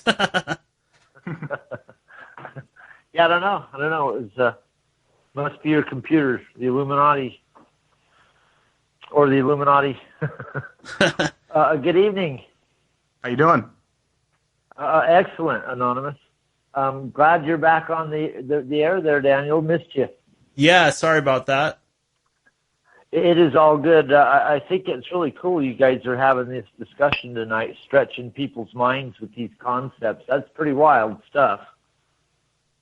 Yeah, hopefully we're turning a few heads and waking a few people up or at least reaching out to some of the people that may have come across this information before. If you go there, it's freeyourmind.org. You can go into any search engine using terms like free your brain, free your mind, Matrix, Truman Show. There's one I would like to bold and put up directly that will bring up many, and I'll spell it, DISSAHC, DISSAHC. Okay, you have to check that out. Sounds interesting. And when did you find this? Early 2006. Early 2006. What year did it claim that it was started or whatever, that he started writing this chronicle? The anonymous author who chose to call himself Piece of Nothing originally started writing this website in 2000, updated it through the years of 2001, and then left some areas blank so as to compel survivors or characters of our side, whatever term would be used to describe and help you describe reality in your own way. You know, he left these parts blank. No one really knows what happened to him, but I think he deliberately left these parts blank so as to help people realize that we're all equally important. Happiness is personal and created. To exist is to be happy. Follow your own heart and belief system and simply fill in the dots for yourself. Personally, I have no idea where he went. I've been looking since 2006. He's very elusive. Yeah, it's interesting stuff. On the alien thing, now this alien war, the aliens they're invisible to us. Is that what you gather from this? What he's saying, we can't see them. Well, as described earlier with the Nirvana versus Dragonia final description of reality, when someone who considers themselves, if you're a character of our side, then you have constant access to this backstage, the term used to describe reality. But if you consider yourself a survivor and we're not told anything, then, I'm sorry, can you repeat the question one more time? My throat's getting dry. I was just the alien thing. They're in the background supposedly. That they're beyond what we can see. And, no. But they're here with us. They're in our environment with us. Well, if you consider yourself a survivor, in order to minimize the trauma that one would go through when they figure out the true nature of reality on Earth, this site was created so as to gradually, induce the survivors to realize we have nothing to fear. They value what comes from the heart. They value true love. And once you find out the true nature of reality on Earth, this site was created originally in these years to minimize the trauma. So when I first found the site, I was freaking out. I was like, this can't be real. It could be true. It could not be. I don't know. I'm more discussing the topics I found would be more suitable and appropriate to every human being. The parts like happiness is personal and created. You can be happy no matter what.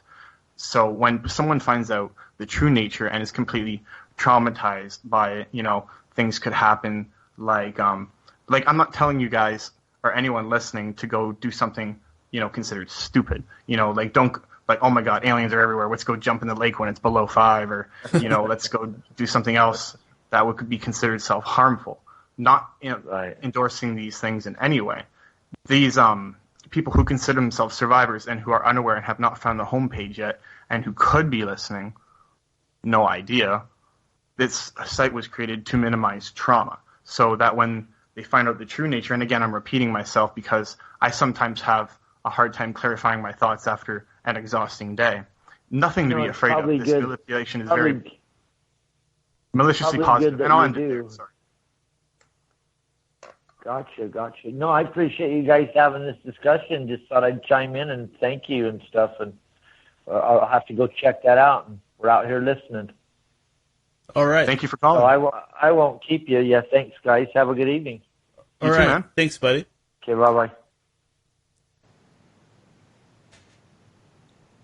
Okay, awesome.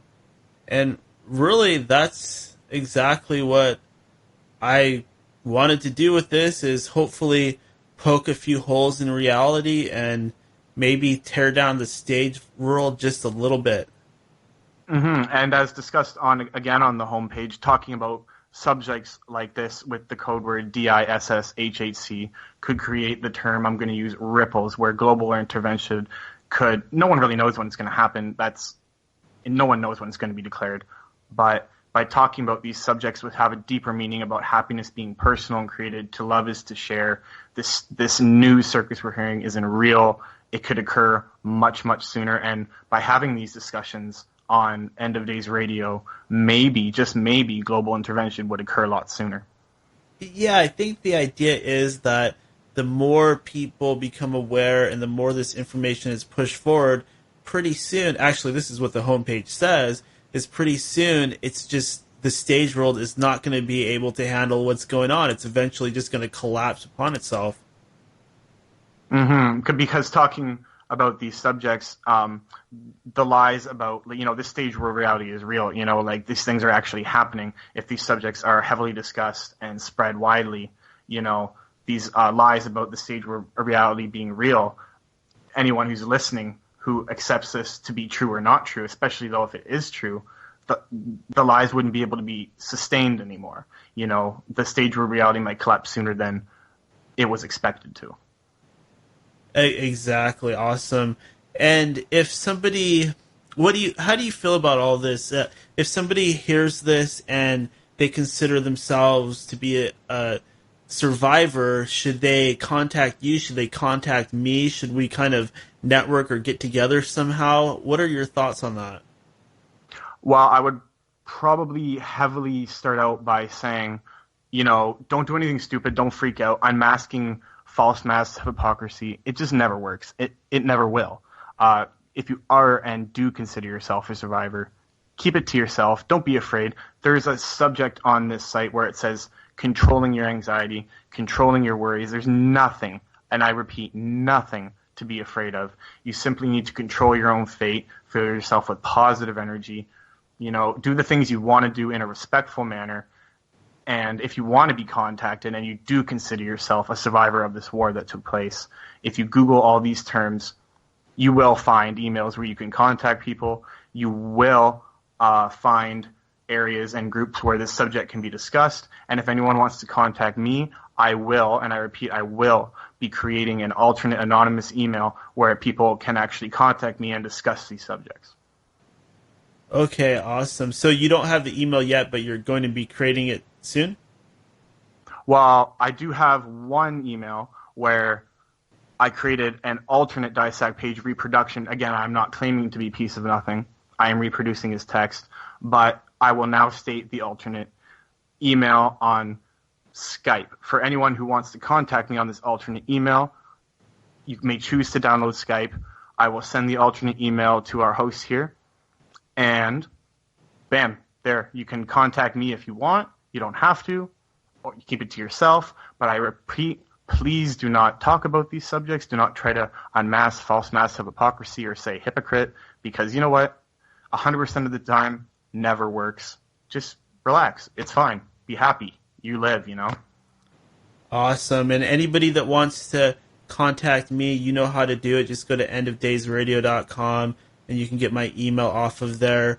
Anonymous, it was so good to talk to you. Like I said, it's been so frustrating not really meeting any other survivors that weren't totally insane and about to enter the loony bin. So being able to talk to somebody who actually understands these subjects, who can interpret them accurately and actually have a logical, insane discussion about them has been a fantastic experience. And I really think this show was meant to happen. And I think that a lot of survivors and a lot of people interested in the homepage are going to be really excited about this. And if you have anything else that you would like to say, if you want to get on the soapbox one more time or just say whatever you want, go ahead and use this opportunity. Yeah, sure. This next piece that I'll be summing up everything to would take about roughly 2 to 3 minutes. So I'll start from here. Okay. DISSAC. DISSHAHC.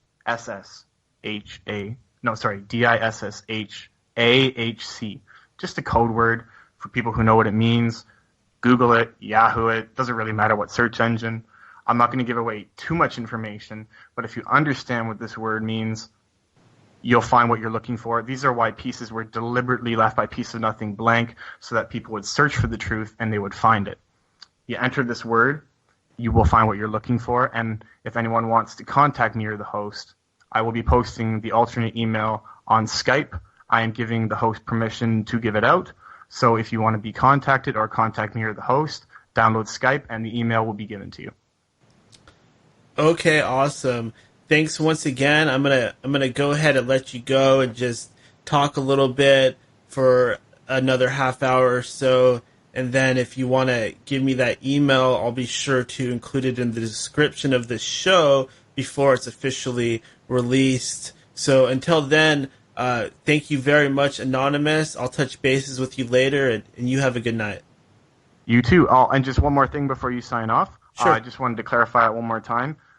If you want to contact me using the alternate email, of course, it's up to you first, host, but they should add you first. And through you, they can add me. And then, if I so choose, the alternate email will be given out.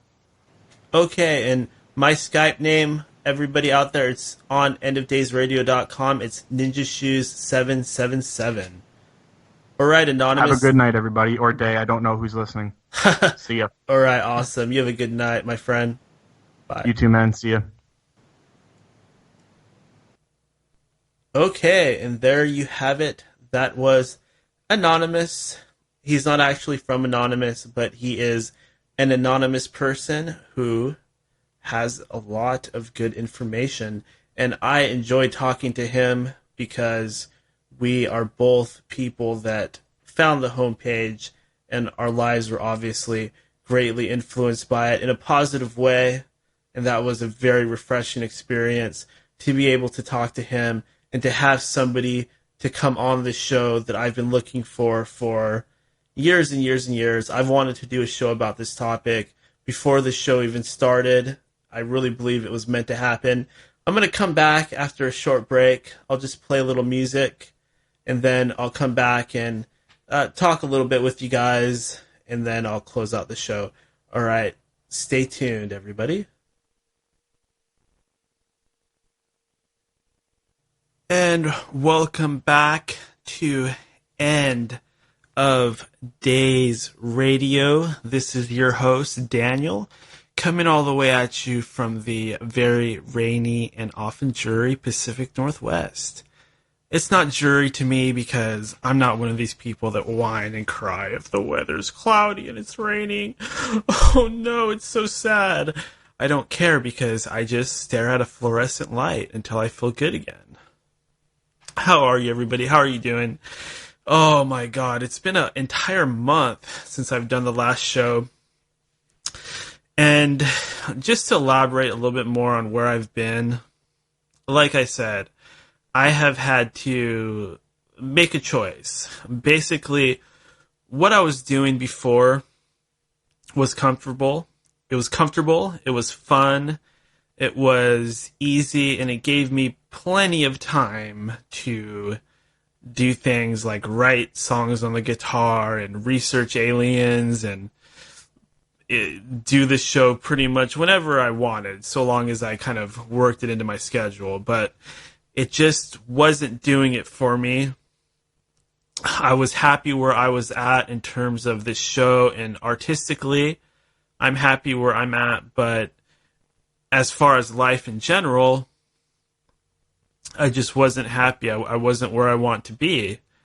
And it's not that I don't consider this to be the most important thing.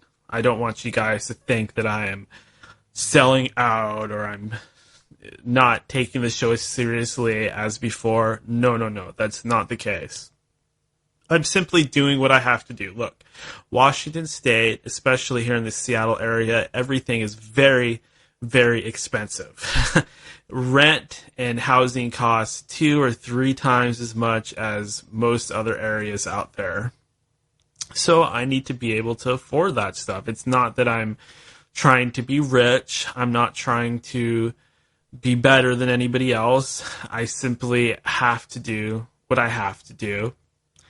And I hope this isn't more mind control. I hope there aren't forces in my life that are trying to distract me or keep me from doing the show to the best of my ability.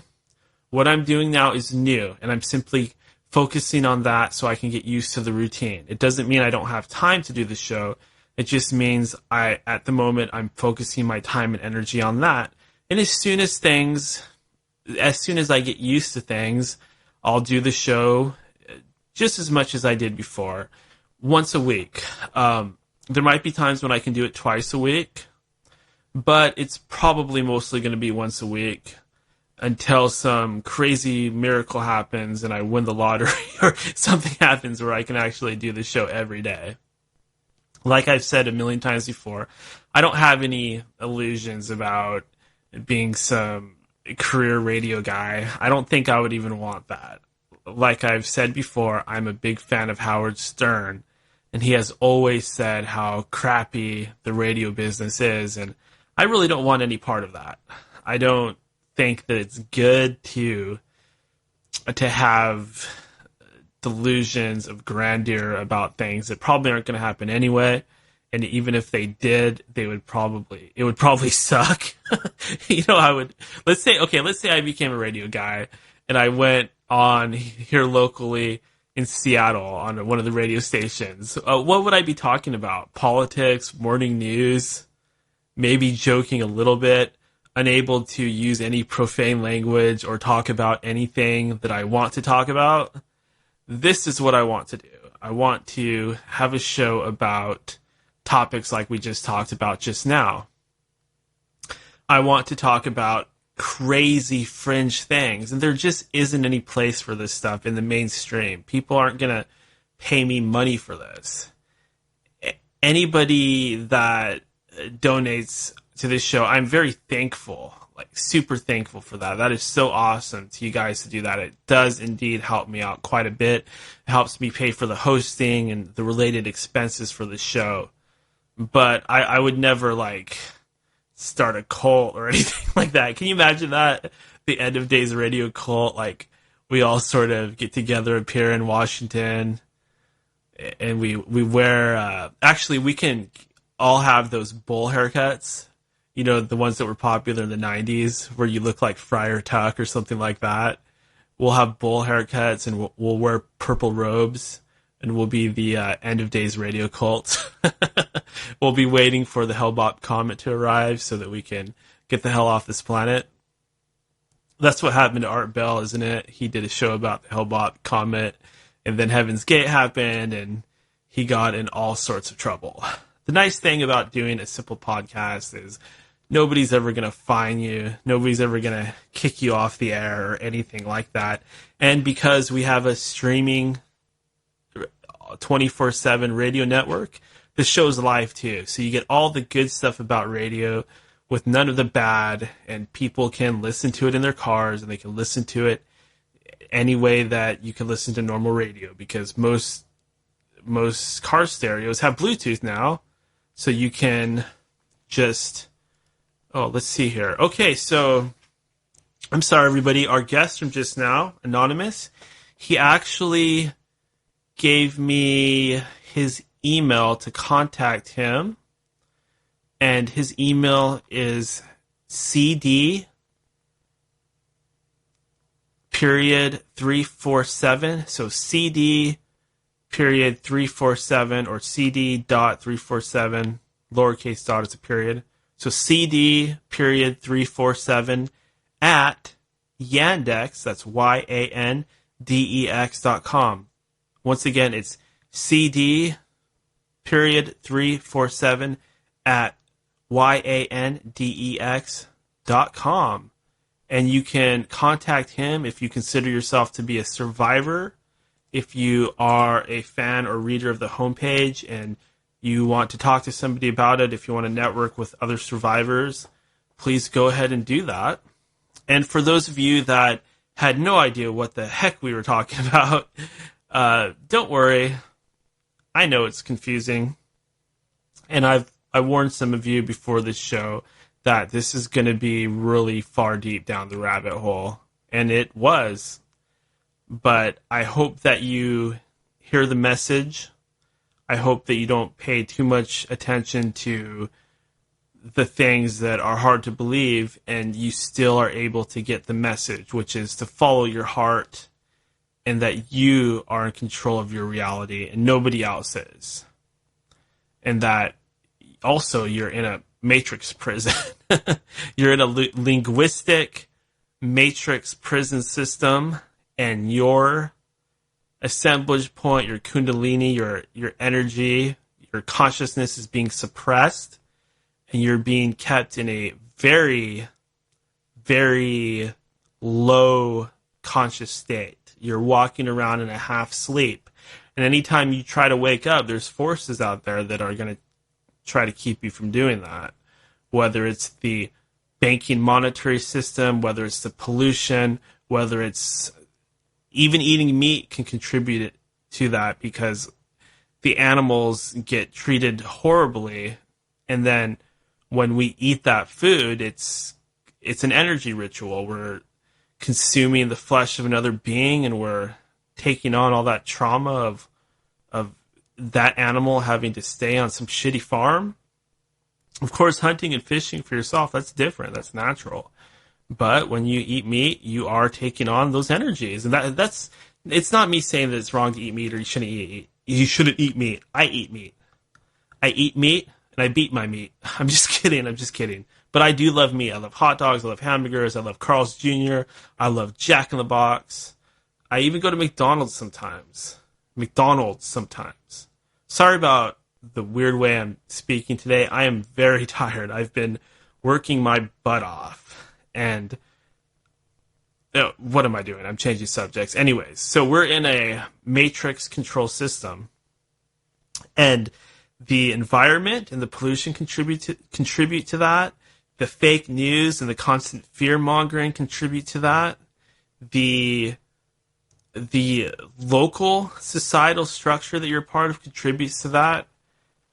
Schools, like what we talked about, where young children are classified and divided as stupid and smart and pretty and ugly and strong and weak and good at sports and bad at sports and good at playing the flute and bad at playing the flute and good at tap dancing and bad at tap dancing, etc., etc., etc., etc.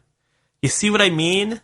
We are constantly being hit by all of these classifications of reality, and we're always being pigeonholed, and people are always trying to tell us who and what we are, and the government and media and religious structures, they're telling us who and what we are, and who knows, maybe we're even getting it beamed directly into our heads, our dreams. One thing that I forgot to go over with the guests tonight was the dream manipulation. That's another part of the homepage. And it's not just there. You see that a lot in reptilian research and other forms of research. Our dreams are vectors that we can be manipulated. The astral plane is very malleable.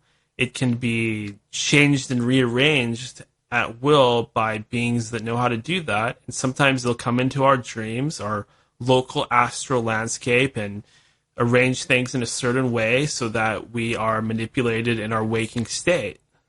It's kind of like a post-hypnotic suggestion type of thing. So you got to be careful to not let some negative programming dream influence your reality. And when your energy is low, the chances of that are much higher. And I do believe that you create your reality. I absolutely do believe that. But I also believe that, like I said earlier, if your thoughts control your reality and your thoughts are being controlled by something else, then something else is in control of your reality. And that's why the world is in such an awful state right now, because that's exactly what's going on. These Illuminati elite, these aliens, these negative forces, they've got us inside of this energy prison, and we're feeding them, and we're going through our daily routine, and we're sleepwalking through life, slaving away to make money. And that money, it's making people act funny, and it's causing all of us to live in a way that's very unnatural, in my opinion. I'm sure that we would be much happier if we just kind of lived off the land and lived naturally like the Native Americans. Maybe. Or maybe we would miss Twitter and YouTube. I know I would. But, what else is going on? So, with what little time that I have had, I have been watching some interesting TV shows. You Better Call Saul is back on the air. That's an awesome show. As you know, that's a spinoff of Breaking Bad. So I highly recommend checking that out. I just watched the first 2 episodes. It's better this year than it's ever been. I can say that already. There's a certain character that's come back, and I'm really excited about that. Another awesome new show is Iron Fist. It's part of that whole Netflix Marvel thing, along with Luke Cage and Daredevil and Jessica Jones and the upcoming Punisher show. So I highly recommend checking out Iron Fist. That show is awesome. I like Daredevil. I like Luke Cage. I really love those shows. Iron Fist might be better than both of them. I'm not sure how I feel about that yet. I haven't watched Jessica Jones because she doesn't have superpowers, so I'm a little cautious about that one. I can't imagine myself liking that, but I am going to watch it when I have the time.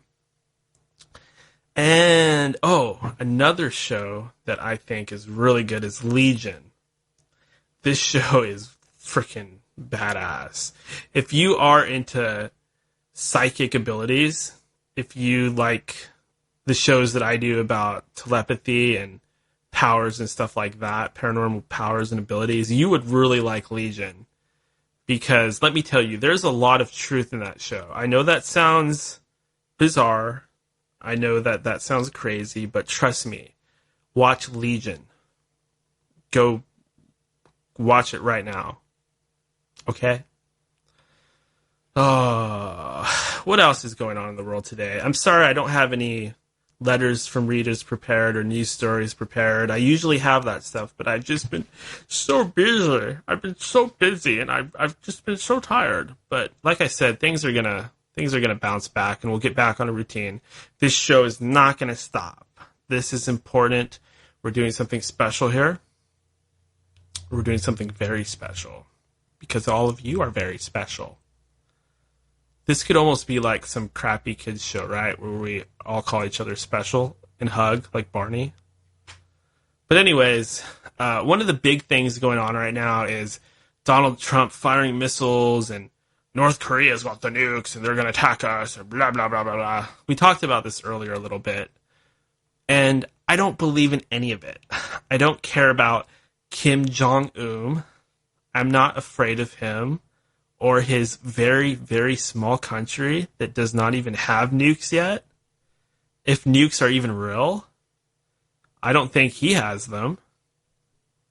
I mean, if he had them, why did his underground test fail? Why are we afraid of a guy that has been spending decades, or his country has been spending decades trying to create a nuclear bomb and still hasn't come up with anything yet? Why do we give this guy any sort of clout at all? Why don't we just throw a nuclear bomb at him if we have one? We can't just drop a nuke on him? Or if we don't have those, or we aren't willing to use them, we can't just bomb the shit out of him every day for like a year? What's there to be so afraid of? In my opinion, they're leaving that little bastard there as a puppet, as a tool, as a way to manipulate the rest of the world and to spread fear. I don't think he's any threat to anybody. That country's not even very big. It's just a tiny little country, and it's only half of a country. South Korea is free. It's a completely different thing. I mean, you can go there and eat some dog meat and some kimchi and have a good time. You don't have to put up with that North Korea bullshit. Eventually, that guy's going to probably get assassinated by his own people anyways, hopefully. I don't see why we can't quicken that along and just, I don't know, send some kind of attack dogs after him, or attack dolphins, or some kind of mutant giant. Like, you know what I'm saying? Like, supposedly the government has secret giant super soldiers that they're made from the DNA of the Nephilim, and they're being redeveloped and used by our secret black budget military as super soldiers. Why don't we send a bunch of those guys over there?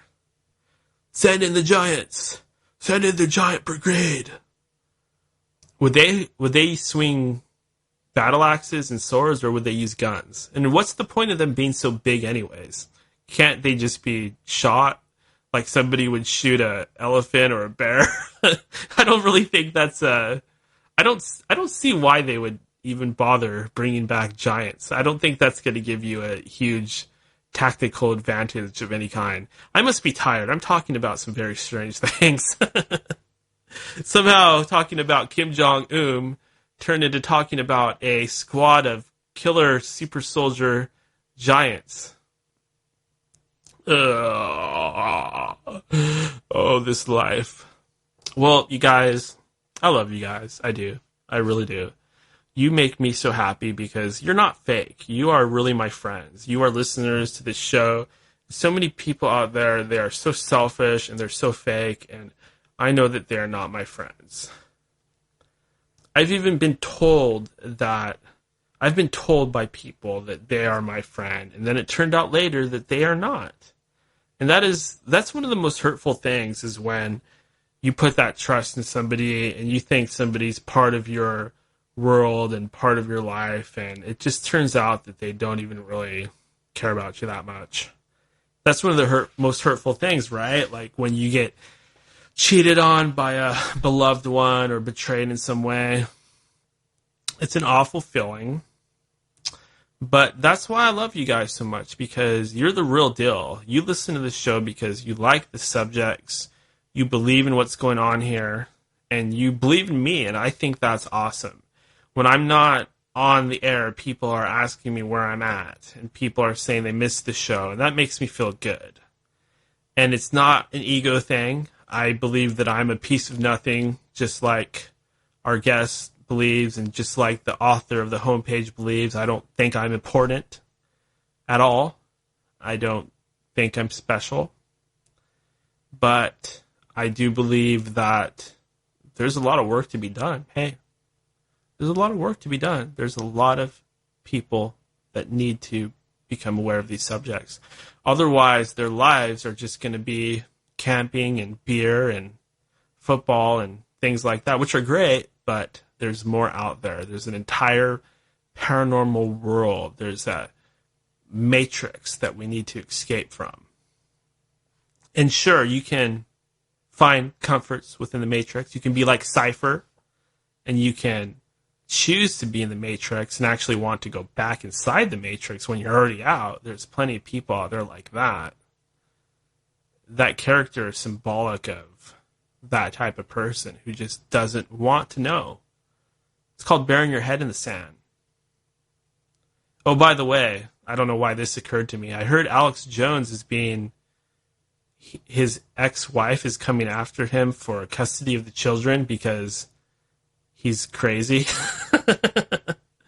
You know, I'm not an Alex Jones fan. I believe him to be some kind of disinfo agent, some sort of duplicitous person. Perhaps he's just trying to make money.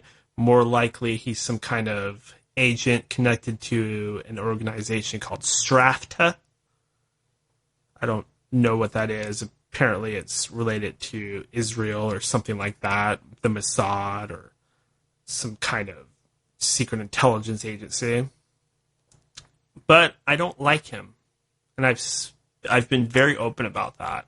I've challenged him to come on the show and debate me if he is what he says that he is. And of course, he'd probably make all kinds of excuses. Oh, you're not big enough for me to go on there. Yeah, right. You can't give me 1 hour of your fat-ass existence. Put down the hot dog and pick up the phone and talk to me for an hour, you fat fuck. You fake bitch. Oh, I'm sorry, I'm being nasty.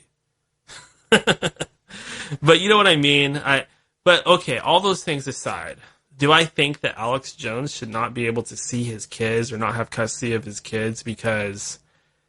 I don't think it's custody. I think it's just visitation. Do I think that he shouldn't be able to see his kids because he has different viewpoints or he's into conspiracies or even if he's a disinfo agent? No, that's not fair.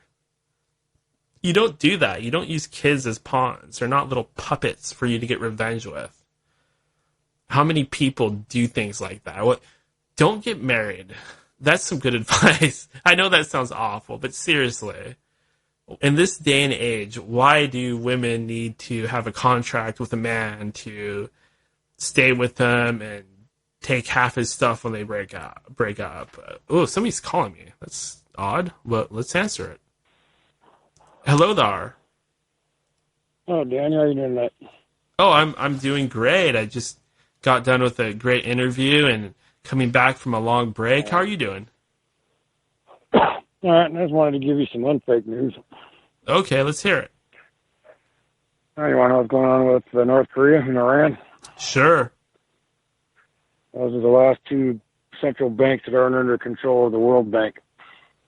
Oh, yeah, I do remember reading something about that years ago, that pretty much all of the countries that don't have a central bank, they do have a central bank, it's just not hooked up to the World Bank. Oh, okay, I see. That's central, the global central bank. So it's a national centralized bank, kind of like Nazi Germany. Well, basically, it's a bank. They're banking system, central banks that are not controlled by the Rothschilds. Gotcha. Yeah, that's what I read, that any of these countries that don't have that central bank that's connected to the Rothschilds, they come up with some weird excuse to invade them. Right, that's what's going on over there in North Korea right now. Yeah, you very well might be right. It's time for their central bank to collapse. It's time for their central bank to get taken down and be under the control of the Rothschilds. Next will be Iran. Do you feel like this Kim Jong-un is any kind of threat? Are you afraid or intimidated by him at all? Oh, hell no. He's a freaking little pussy. Yeah, that's what I'm saying. He's a little chubby little pussy. Well, Putin don't like him and freaking China don't like him, you know? If the shit goes down, fucking they're not going to do nothing about it. Everybody keeps talking, World War III, we're all going to die. You know, fuck that shit, man. The reason the Russians are freaking gathering on their borders to freaking box them in on that end. I think that the United States, Russia, and China should launch all of their nukes at North Korea all at once. No, we don't need to nuke him. Just fucking carpet bomb his ass. Yeah, do something. Send a sniper over there. Send James Bond over there. Do something. Well, he's got a 3 million man army. 3 million? Yeah, fucking pretty much if you're North Korean male, you're in the army. Yeah, that's not very big, though. That's pretty much like... I'm pretty sure there's more people in Seattle than that. That's not a huge army. Yeah, but we only got a few 100,000 in our standing army. Is that all we have? All National Guard. Yeah, the rest of it's all National Guard reservists. Wow, you know, Al, I didn't know that our army was so small. That's kind of wimpy, isn't it? Yeah, but look at the weapons we got, dude. We got Moabs and freaking tons. We got freaking best nukes on the planet, and and then there's the flying saucers and the freaking rail guns and shit they got. And killer dolphins, killer gorillas. Stuff based on the alien tech and stuff that they got from the aliens. But that's still disturbing to me. You would think that we would have an army that's millions and millions strong, where we could just march over and, do whatever we want. But then again, we didn't do very good in the Vietnam War. We kind of got our butts kicked. Well, I've been seeing some videos on some of my feeds that I got that show flying saucers attacking ISIS. Oh, really? Yeah, we've got 3 squadrons of flying saucers. There's one based in Montana and 2 up in Canada. Now, how would you like that? That are U.S. Air Force flying saucers. You're sitting there on your camel, trotting along, and first you're getting attacked by these F-15s and these airplanes, and that's bad enough. Next thing you know, there's freaking flying saucers coming after your turban-wearing butt. Well, we've had those for a long time. The only reason they haven't made them public is if somebody nukes us, that's when they're going to go public with that. That tech's been around for almost 50 years. Yeah, I agree with you there. I've seen... You've heard of the Secret Astronaut Program, right? Yeah, I have seen a triangle craft. I've talked about it quite a few times on this show, and it was 10, 15... You've heard of the Secret Astronaut Program, right? You might have to refresh my memory on that one. No, it's the Secret Astronaut Program. It's where they got the flying saucers going to the moon and Mars and back and forth. Oh, okay. I know what you're talking about. The breakaway civilization. Yeah, it's all part of that. If somebody nukes us, then they'll break out with those things and let everybody else know about that we got them. Hey, have you seen any of these? Be a nuclear threat for them to break it out. Have you seen any of these YouTube videos about space being fake? I'm not at liberty to discuss that. Yeah, you got to check those out because I went through my whole life thinking the moon landing and all that stuff was real, the Martian rover and all that stuff. And I've been watching these YouTube videos pointing out all the fake CGI and movie magic that they're using. And I'm not sure if I even believe in the space program at all anymore, especially not that totally fake-looking moon landing. Well, if you're going up there in a rocket and you're spending more time stuck in the Van Allen belt, that might be deadly, but if you're zipping through it in a few seconds, like in a flying saucer, it's not that damaging to you. Yeah, I could see that. I mean, that's what explains the secret astronaut program and the flying saucer. Now they can go back and forth to the moon and Mars. It takes like 5 minutes. It takes like I think 3 minutes to get from here to Mars or the moon, and 20 minutes to get from here to Mars. What are they doing up there? Well, I saw a feed about a soldier that claimed that he spent the last 14 years on Mars frickin' fighting the Martians. Yeah, that's like that movie that was out years ago, that Disney movie. It was called John something, where he goes to Mars and he fights aliens. John Carter. Yeah, John Carter. That's funny that you know that. Did you watch that movie? I love that movie, dude. Oh, you love it. Yeah, it's pretty awesome. Goes up there and hangs out with the Martians. Some are human, and some are like different. Yeah, there's a lot of truth to a lot of these movies, like The Matrix or Dark City or even John Connor.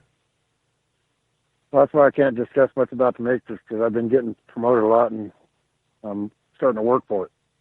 Oh, Al, are you selling out? No, I'm not selling out. I'm going to work for them because I'm started being stuck in that reincarnation feedback loop bullshit. So you made some kind of deal with them? No, I've just been being a good boy, and they're helping her, instead of being afraid of it and wanting to, and all scared of it and all paranoid and freaking out and telling everybody about all this weird shit and making everybody think I'm crazy, I'm accepting it and just going with the flow.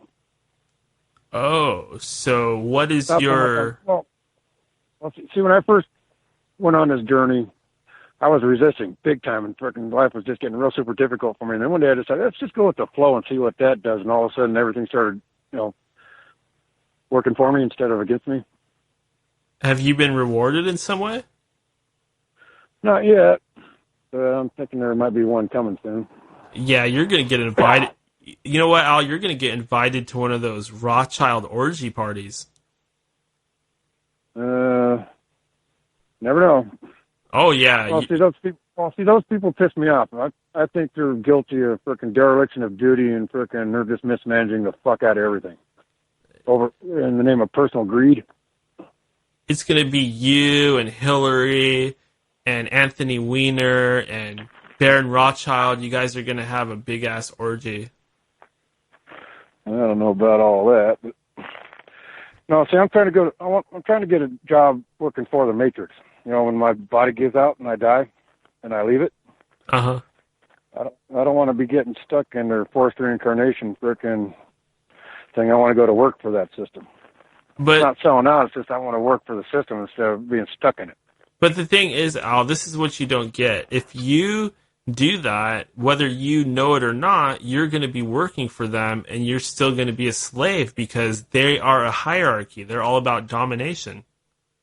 No, but I'm talking about the afterlife, not this life. But still, if you're working for the Matrix, you're working for the controllers. You're part of the domination. Well, I've been getting some scuttlebutt that the devil is actually frickin' an AI, artificial intelligence. That's what the universe that we're in is turning into, is under the control of the artificial intelligence. That's why you said you don't believe that what you see up there in space is real. Yes. That's all part of the Matrix. Yeah, I don't have any argument with that. That sounds accurate. I mean, I believe that... I'm sick of this mud ball that we're on. Earth, I want to go somewhere else. I'm tired of this place. It bores me. I can relate to that, but I don't think that working for those people is the right way. I think you're probably on the wrong path, Al. No, I want to work for the aliens that control the Matrix. I want to be part of that group, not fucking stuck on Earth in this forced reincarnation. See, basically all we are is batteries for the Matrix. Our life force. Uh-huh. That's what our life force really is. It's just a battery. It's the power cell for the keeps the matrix going. Yeah, I don't have any problem with that. That's absolutely true. It's just you shouldn't want to join those people because that's how they got Hillary. That's how they got the Rothschilds. That's how they got everybody. They said, if you work for us, it's going to be easy for you. You'll have an easier way. You'll get this. You'll get that. But ultimately, your spirit is what loses out. No, what I'm saying is that after I die, I want my life force to go and my conscious to go work for them, not just be forced into reincarnation and keep being a battery for it. Yeah, I want to be a participant, not a battery. I get that line of thinking, but the thing is that if you join with them, you're not going to really be free of the Matrix. You're just going to have a higher position within it. Right. Well, it's pretty difficult. I've been getting the information how to escape, and it's pretty difficult, dude. It's extremely difficult. Yeah, I imagine it probably is, but that's why we're trying to. You have to be so enlightened that frickin' you can never get trapped back in it. So see, my problem with it is once you get forced into the reincarnation, you're sent back to the 3D Earth, which is hell. That's where hell is. It's a 3D Earth, the third dimension Earth. Have you incarnated before? I've reincarnated as this same person 3 times already. And every time you've tried to get out of the Matrix, and every time you've failed, so you're giving up. No, I'm not giving up. I just decided instead of frickin' being forced into reincarnation, going through all these frickin' trials and tribulations that we all have to go through, or not all of us, but a lot of us go through, I'm not interested in that anymore. I'd rather just be behind the scenes, working for the behind the scenes. Okay, but the issue with that is you're becoming like Anakin Skywalker. You're turning to the dark side. No, it's not turning to the dark side. It's just going to work for the system. But the system's evil. No, it's not. Sure it is. Our consciousness is being suppressed. Our energy is being taken from us. It's vampirism. Yeah, but frickin' apparently God's okay with it, or he wouldn't be allowing it, right? Yeah, God's okay with it. He has a greater purpose in mind, but that doesn't mean that you should join the Matrix forces. They're just going to turn you into a puppet, and you're going to become one of the bad guys. They're going to slowly corrupt you over time. Well, see, I've got a little advantage over them where they're not very creative. Like when I was getting attacked, they couldn't figure out, they kept attacking me and it didn't work. So then I started telling them stuff, well, I'm going to do this to you. And they started using everything I said I was going to do to them back on me. Yeah, see, that was another mistake. You're trying to threaten something that is more powerful than you. No, but the problem was they were so uncreative that they couldn't think of ways to destroy me. And I gave them, I'm so creative that I would give them all their ideas of how to mess with me. But see, that's what I'm talking about. They're feeding off of your creativity, and they're using it to imprison you. You don't want to join with those people. They're just tricking you. This is another one of their tricks. Right. No, yeah, they've been tricking me for a long time, but I figured out their tricks and got around them. Yeah, but you're not gonna. It's not gonna benefit you to join the Matrix control system. You should. I'm not saying you should try to fight it in a physical way or a way that you can't possibly use to win, but the answer isn't to join them. We have to free our minds and follow our hearts. Right. Yeah, I'm getting through to you, aren't I? Yeah, well, I know what you're talking about. It's just, All right, well, fair enough. Since I quit resisting and started going with the flow, and I kind of kicked some ass and got some respect, and then after a while, I started doing my music again, and I started getting big respect. And then I'd do certain things, and when I did them well, then I'd get promoted for them. Yeah, I mean, there's a lot of times where I fucked up too, and everybody said I should get fired for what I'm doing, or from what I'm doing. Sure, there have been times when I have felt myself tempted by things like money, by power, by ego type of stuff, like fame. The ego doesn't exist, but you know what I mean. I've been tempted by these things, and they've really changed my character, and I had to pull myself back, and I had to remind myself who I really am, because those things really are tempting, and it doesn't matter who you are. you can be tempted. Well, I told them when they first attacked me, here's how you get rid of me: free drugs and free pussy. I said, fuck that noise. Ain't nothing free in this life. You got to pay for that shit. Oh, and fuck you then. Yeah, I pay for that shit all the time. But it's gotten to the point now where I'm beyond all that, where that's not going to work for me anymore. Yeah. When I first started, here's how you destroy me. You're all trying to find these ways to destroy me. Here's your way to destroy me: free drugs and free pussy. And they said, "Fuck you, that ain't going to happen." Okay, whatever. And the fight went on for a while, and then I finally started gaining their respect. And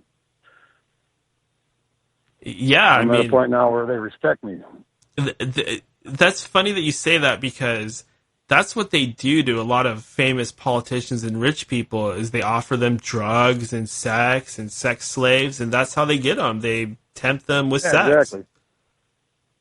Right. Apparently they think I'm beyond all that. Maybe they're right. Maybe I am beyond all that. Yeah, I mean, if you took a person and you told them, hey, if I can give you your ultimate sexual fantasy fulfilled, will you do whatever I tell you to do? Chances are they're going to say yes. I'm going to say no. You want to know why? Because I'm old. I'm starting to get too old for that shit. You know what I mean? I'm getting old. My body's falling apart. My fucking body aches here and all over the place. And I'm getting there. I'm losing old. my hair. I'm not quite the fresh, bushy-tailed little squirrel that I used to be either. Well, there's a good one for you. Frickin', I've had long hair most of my life, and 2 years ago I decided to start wearing it short, and ever since I've been wearing my hair short, I've been getting a lot more respect from everybody I deal with, too, in real life. Isn't that sad that people are that judgmental? Yeah, well, yeah. And I thought I looked pretty cool with my long hair. Yeah, I think you should. I think you should wear your hair however you want to, and fuck what people think. Yeah, I spent my whole life doing that, but then one day I said, let's just cut it and see what happens, and let's keep it short and see what happens. And I've been getting a lot more respect from people I run into because of my short hair, strangers I meet and stuff. But you probably have a little less respect from the metalheads. No, not really, because I'm putting out a halfway respectable prior. I need a drum set so I can play drums for real, because I'm playing those drums on my songs on my keyboard. Yeah, you got to send me some more music so I have some fresh stuff to play. Yeah, the weird thing, these last couple of years, I've been doing like a mostly acoustic thing, and I developed a fan base in that. Uh-huh. And on the Reverb Nation, I was in like the top 20 for the last 2 years, and then I started doing these metal tunes at the end of last year and the beginning of this year, and frickin' my popularity skyrocketed kind of. For most of this year, I've been in the top 10. I'm in like number 16. I slept number 16 because I haven't put any new songs on for a month or two. Yes. As I started putting these metal songs on there, all of a sudden my popularity went up. Yeah, sadly, it's really hard to find any good new metal music. I mean, there's some stuff going on in Europe and YouTube and stuff like that, but there's not really a scene like there used to be back in the 80s and early 90s. It's kind of died down, and there's not even really any radio stations in my area that play heavy metal. There's hard rock stations that play a little bit of metal, but there's no heavy metal stations. It's kind of sad. Yeah, well, it's all formula music now, too. Like, you know what autotune is, right? Oh, yeah. Well, now they got that for drummers, guitarists, and bass players. Oh, really? You don't have to be good anymore. You can just get a fucking band together and you can play shitty as hell and go into a studio and fucking, they got a program now that'll fucking straighten it all up for you and make you sound bitching. You don't even have to give any effort anymore. Yeah, I don't think that there ever will be another Beatles or another Rolling Stones or another Led Zeppelin or even another Nirvana or Metallica. It's just dead. It's dead. Music is dead. Have you heard of Ghost? No. That's a band. A singer dressed up like a ghost, and then he's got 5 devils. The other musicians got devil masks.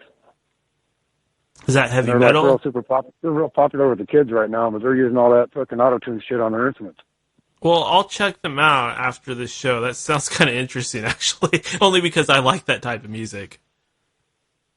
Yeah, they're pretty decent, but I'm just saying that they're using that auto-tune shit that they developed for drums and guitar and stuff on their studio stuff. Hey, were you ever into Slipknot? Not really, but I like some of the weird shit they did. Like they did that ABBA heavy metal song. You ever seen that video? I've seen a lot of the Dancing videos. Queen? I might have. You ever seen the heavy metal version of Beatles' I Want to Hold Your Hand? No. All right, well, Slipknot did the music on both those videos. I think those guys are pretty good. They're one of the last good sort of metal bands. I mean, if you want to call them that. Past that point, there's just not a whole lot. That late 90s, early 2000s period, that was the last of any sort of real hard music being mainstream. Not that it has to be mainstream, but when something's mainstream, you tend to see a lot more of it and a lot more effort there. Well, my problem with Slipknot is I was into Gwar 2 decades before they came along. Oh, yeah, that's a pretty funny band.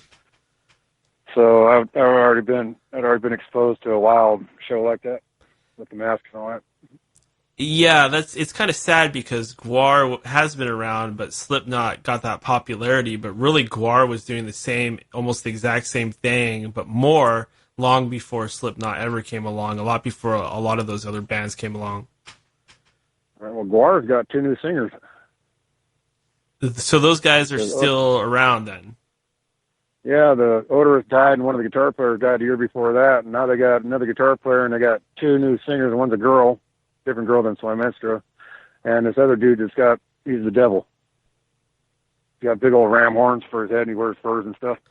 Yeah, I mean, if somebody dies, that's awesome if they replace them. If they just leave because they're bitter and they hate the lead singer like Axl and Slash, then that's a different story. Yeah, exactly. Hey, do you ever go on YouTube and check out those videos of Axl Rose going crazy and attacking people? I have no respect for that man or the band that he came from. You're not a Guns N' Roses fan? No, not at all. You don't even like Slash? Back when they were around, I was listening to Gwar and Slayer and Megadeth and Crumbsuckers and a few other metal bands. You don't even like Slash? You don't respect him as a guitarist? Oh yeah, I'm sure he is a good guitarist. I just have no respect for that type of metal. Oh, okay. Well, that's fair enough. That's the LA Hollywood bubblegum metal. You know what's funny is with each generation, not that there is even a generation anymore, they always hate the previous one. Like the alternative guys, the Nirvana fans hated Guns N' Roses, and the hair metal guys hated the alternative stuff that kind of took over. Yeah, you're familiar with Corrosion of Conformity? Yeah, I'm familiar with them. Have you heard Deliverance or Wise Blood? Probably. It's vague. That's the kind of hard rock I like. Those are my 2 favorite Corrosion of Conformity albums. I don't really care for any of the other ones. I got Spotify, so I can kind of go through everybody's whole discographies and see what they got and all the bands I like. Okay, well, while I have you here on the line, give me your top 3 bands of all time. Oh, shit, that's pretty difficult. Well, Yes is top of that list. Definitely Yes is number 1 because they're like one of the most ultimate bands out there. As far as their lyrics go, they're on the extreme metaphysical end. Yeah, they're very underappreciated. Yeah, if you listen to their lyrics, and it goes with the music, they're actually pretty spiritual. Like they have a few albums called Keys to Ascension, if that gives you any clue as to what their music can do for you. Haven't those guys been like ripped off quite a bit by bands that ended up getting a lot more popular? No, they got a pretty unique style. When they first started out, they did some cover tunes. They did a song from Porgy and Bess, and they did a song from West Side Story. No, I mean, haven't bands copied them? Haven't they copied Yes and like gotten the credit for it and not even said, "Hey, we got this from Yes"? No, I don't. Not that I'm aware of. Oh, I recall hearing some stuff like that. Maybe I'm getting things mixed up. Well, I'm a member of a bunch of Yes pages on Facebook, and I'm getting all kinds of inside stuff about them. There's people that pay tribute to them by playing their songs and videotaping them and putting them on there. Okay, so who's number 2? Who's number 2? I'm going to say Merciful Fate, King Diamond. Say that again? Merciful Fate / King Diamond. Okay, is that like a doom metal stoner rock band? No, they're a metal band from Denmark. They're up there with Metallica. Oh, okay. You really like those guys. Well, they're just the two guitar players of Merciful Fate, Michael Danner and Hank Sherman. They got an awesome sound together. All right, so it's a unique sound, something about it you really like. Yeah, I like the way they play to each other. They come up with awesome, tasty riffs to each other. All right, and I'm asking you this, Al, because you're a music expert. So all my listeners, they want to hear your opinion. I'm not so much an expert. I just know a lot about it. Well, you're an Well, expert. actually, I'm more opinionated than anything about it. Well, no, because you've been in bands, you play music, you've gotten up the charts on Reverb Nation, you've met some famous people like Dave Mustaine, so you kind of know what you're talking about. Yeah, I've been in the scene but it's been a long time since I was in the scene. You just Yeah, don't like to back in talk the 80s yourself and 90s. up. You don't like to brag or talk yourself up like I do. No, when I moved here to Salt Lake back in '93, I got in the local music scene and found some bands I liked and tried to help them out, and they didn't want my help. I knew record company contacts. I could have taken them over to Europe on tour and shit. And they just didn't want my help at all. So I kind of left a sour taste in my mouth. Well, they're pretty local scene stupid. here. They're pretty stupid. That's why they're not famous, because they didn't accept help and talk to the right people. That's their mistake. No, they just thought they were hungry. It turned out it was just a hobby for them. Some of them don't even play no more. Oh, okay. There's a lot of people like that. That's how it goes for a lot of different sports and professions and art. People, they think that they're hungry, but they don't really have it in them. They don't really want it enough. Yeah, exactly. That's where I'm at. I thought I was going to be this big old rock star by now, and I'm still hungry for it, but I'm not too aggressive about it. Well, I'm coming up with you're new material, famous. but I'm not out playing live. You're famous in the End of Days radio world. Yeah, well, yeah, I'm just trying to get people. Well, I got a different style of music too. I'm not right now. That thump dubstep and crap like that's what's all popular now. Yeah, I kind of like that music, but let's hear your pop. Let's hear your number 3. What's the number 3 best of all time? Let me think about this real hard. I'm gonna have to say Uriah Heep. Uriah Heep? Yeah, just because they've been around since the late '60s and they're still together and they're still out there doing it. Even though a few of the people who died in the band are still going at it. Are they touring? Probably. Oh my! Isn't that amazing how some of these bands like Flock of Seagulls and Journey, they're still actually touring in the here and now. That's crazy. That's more reunion stuff though going on there. Yeah, that's like true. Uriah Heep's been together putting out albums and touring since like 1968. So you respect it because they haven't succumbed to the ego and things that break up bands. Exactly, and then they've got a lot of tasty music out there too. But I got to throw UFO in there too, I guess, because they got a lot of tasty music too. They used to be England's #1 rock band. UFO was. All right, sweet. We're running short on time. Any last thing you want to say to the listeners out there, Al? No, I just called to tell you about what's going on there with North Korea. All right, awesome. All right, I'll talk to you again, Al. You have a good night. Yeah, you need to. So your next show's next week, right? Next Friday. Let me check my schedule real quick. Well, let's see here. It should be on your next one on the 6th. Yeah, I've got a show scheduled with Robert Sullivan IV, famous Freemason and movie symbiology expert. That's going to be on our normal Saturday time at 8:30. So that will be a traditional Saturday show. May 6th. Yeah, May 6th. That's May 6th. Yeah, that's a week from now. 8:30 p.m. PST, and that's 12:30 or 11:30 p.m. EST. I wouldn't have even known you were on tonight if Todd hadn't texted me and told me. Oh, it was a last-minute thing. We just went live because I was talking to the guest, and he was like, let's do it. And I was like, let's do it, and we did it. Well, I know what's going on with you. Because your show's small, you have to be on the guest schedule. Kind of. Also, I'm doing a lot of business stuff right now, and I have to kind of focus on that so that I can do this show. There you go. Well, I'm going to spend the time between now and then just learning more shit about the Matrix. Okay, right on. I'll try to keep an active schedule with this show. So I'll talk to you again. You have a good night, Al. You too. Yeah.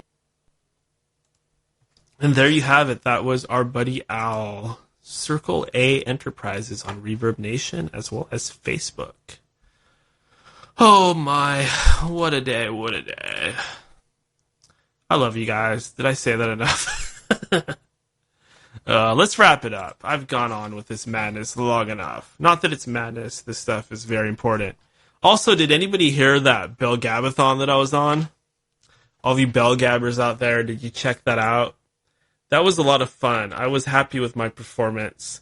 I was originally going to do a normal show that same night, but things just kind of fell apart. But I did take part in the Bell Gabathon, and that was the fundraiser to keep Bell Gab alive. And I did pretty good, and we raised quite a bit of money, something like over $600 to help with the hosting for the year.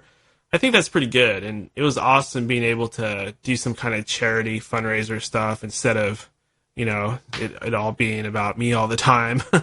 Not that this show is about me, but you know what I mean. It was kind of good to give back, and I had a lot of fun.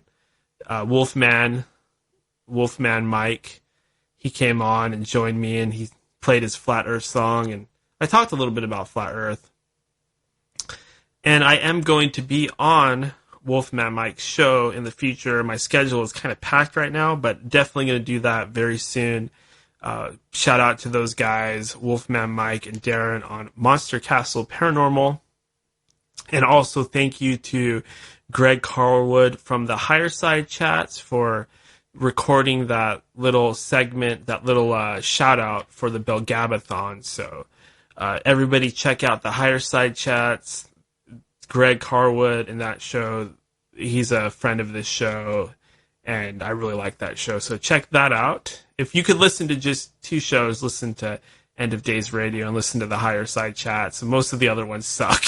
I'm sorry, but it's true. I like listening to John B. Wells, and that's about it.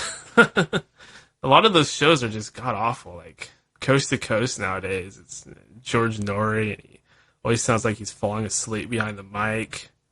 And people suck up to George Norrie, like they always act like he's awesome when really he's awful, and that's super annoying because he's just awful, period. George Norrie sucks. I'm sorry. It's true. I can't have an opinion. Of course I can. George Norrie sucks. Okay, anyways, I'll quit being mean and do my plugs. So this show, it's no longer going to be live every Saturday night at 7:45 p.m. PST. It's just going to be touch and go from now on. If there's a show coming up, I'll add it to the schedule. You can see when and where the show is going to be on. Not where, it's always going to be endofdaysradio.com. Or the TuneIn Radio app. Search EODR on TuneIn. And also, get us on iTunes, Stitcher, Google Play, and YouTube. Follow me on Twitter, that's at Ninja Shoes. Add me on Skype, NinjaShoes777. Friend me on Facebook at The Real End of Days Radio, Facebook.com/The Real End of Days Radio, because this is The Real End of Days Radio. There's some fakers out there, some phonies, some rip-off artists. Just had to do a little copyright complaint. Somebody's ripping me off again. They're always ripping me off because they don't have it. They don't have that creative spark that I do, and they know it, so they just copy, and they steal, and they copy, and they steal. But I'm coming for you. Because you people that do stuff like that are lame. It's true. It's damn true, as Kurt Angle would say. And, of course, May 6th at 8:30 Pacific Standard Time, 11:30 Eastern Standard Time, I will be joined by Robert W. Sullivan IV, high-level Freemason, expert on cinema symbiology. This is, the second, third time that he's come on the show? It's been years and years now. What else is going on? I didn't smoke any pot yesterday. I mean, not that I smoke pot, but I'll eat edibles, and I didn't do anything yesterday. And I almost always get high or get baked, and I did not do it yesterday and have not done it today, and I don't feel any difference at all. No withdrawals, no difference, no sadness, no depression. I feel exactly the same. Pot literally is not addicting at all. It's so harmless. I feel fine. Isn't that weird? Why am I sharing this with you? Because I love you guys, that's why. Okay, you guys. You gals. Shout out to all the ladies out there. Yeah. Oh boy. I will see you next time. Until then, this is Daniel of End of Days Radio casting off and journeying into the night. We will meet again. We will meet again very soon, and we will do it again because I love you guys. Let's hear that outro.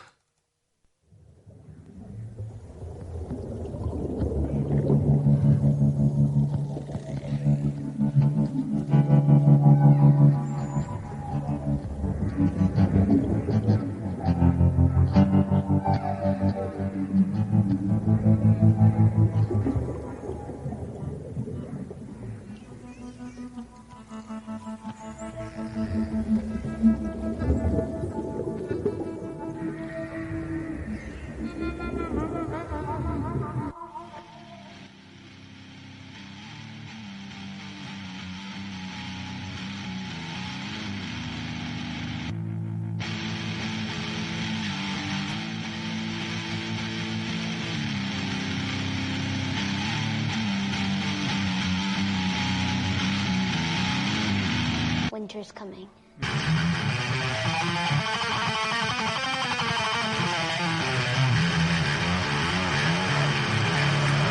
The king has returned from the broken ruins of Babylon. This is the end of days.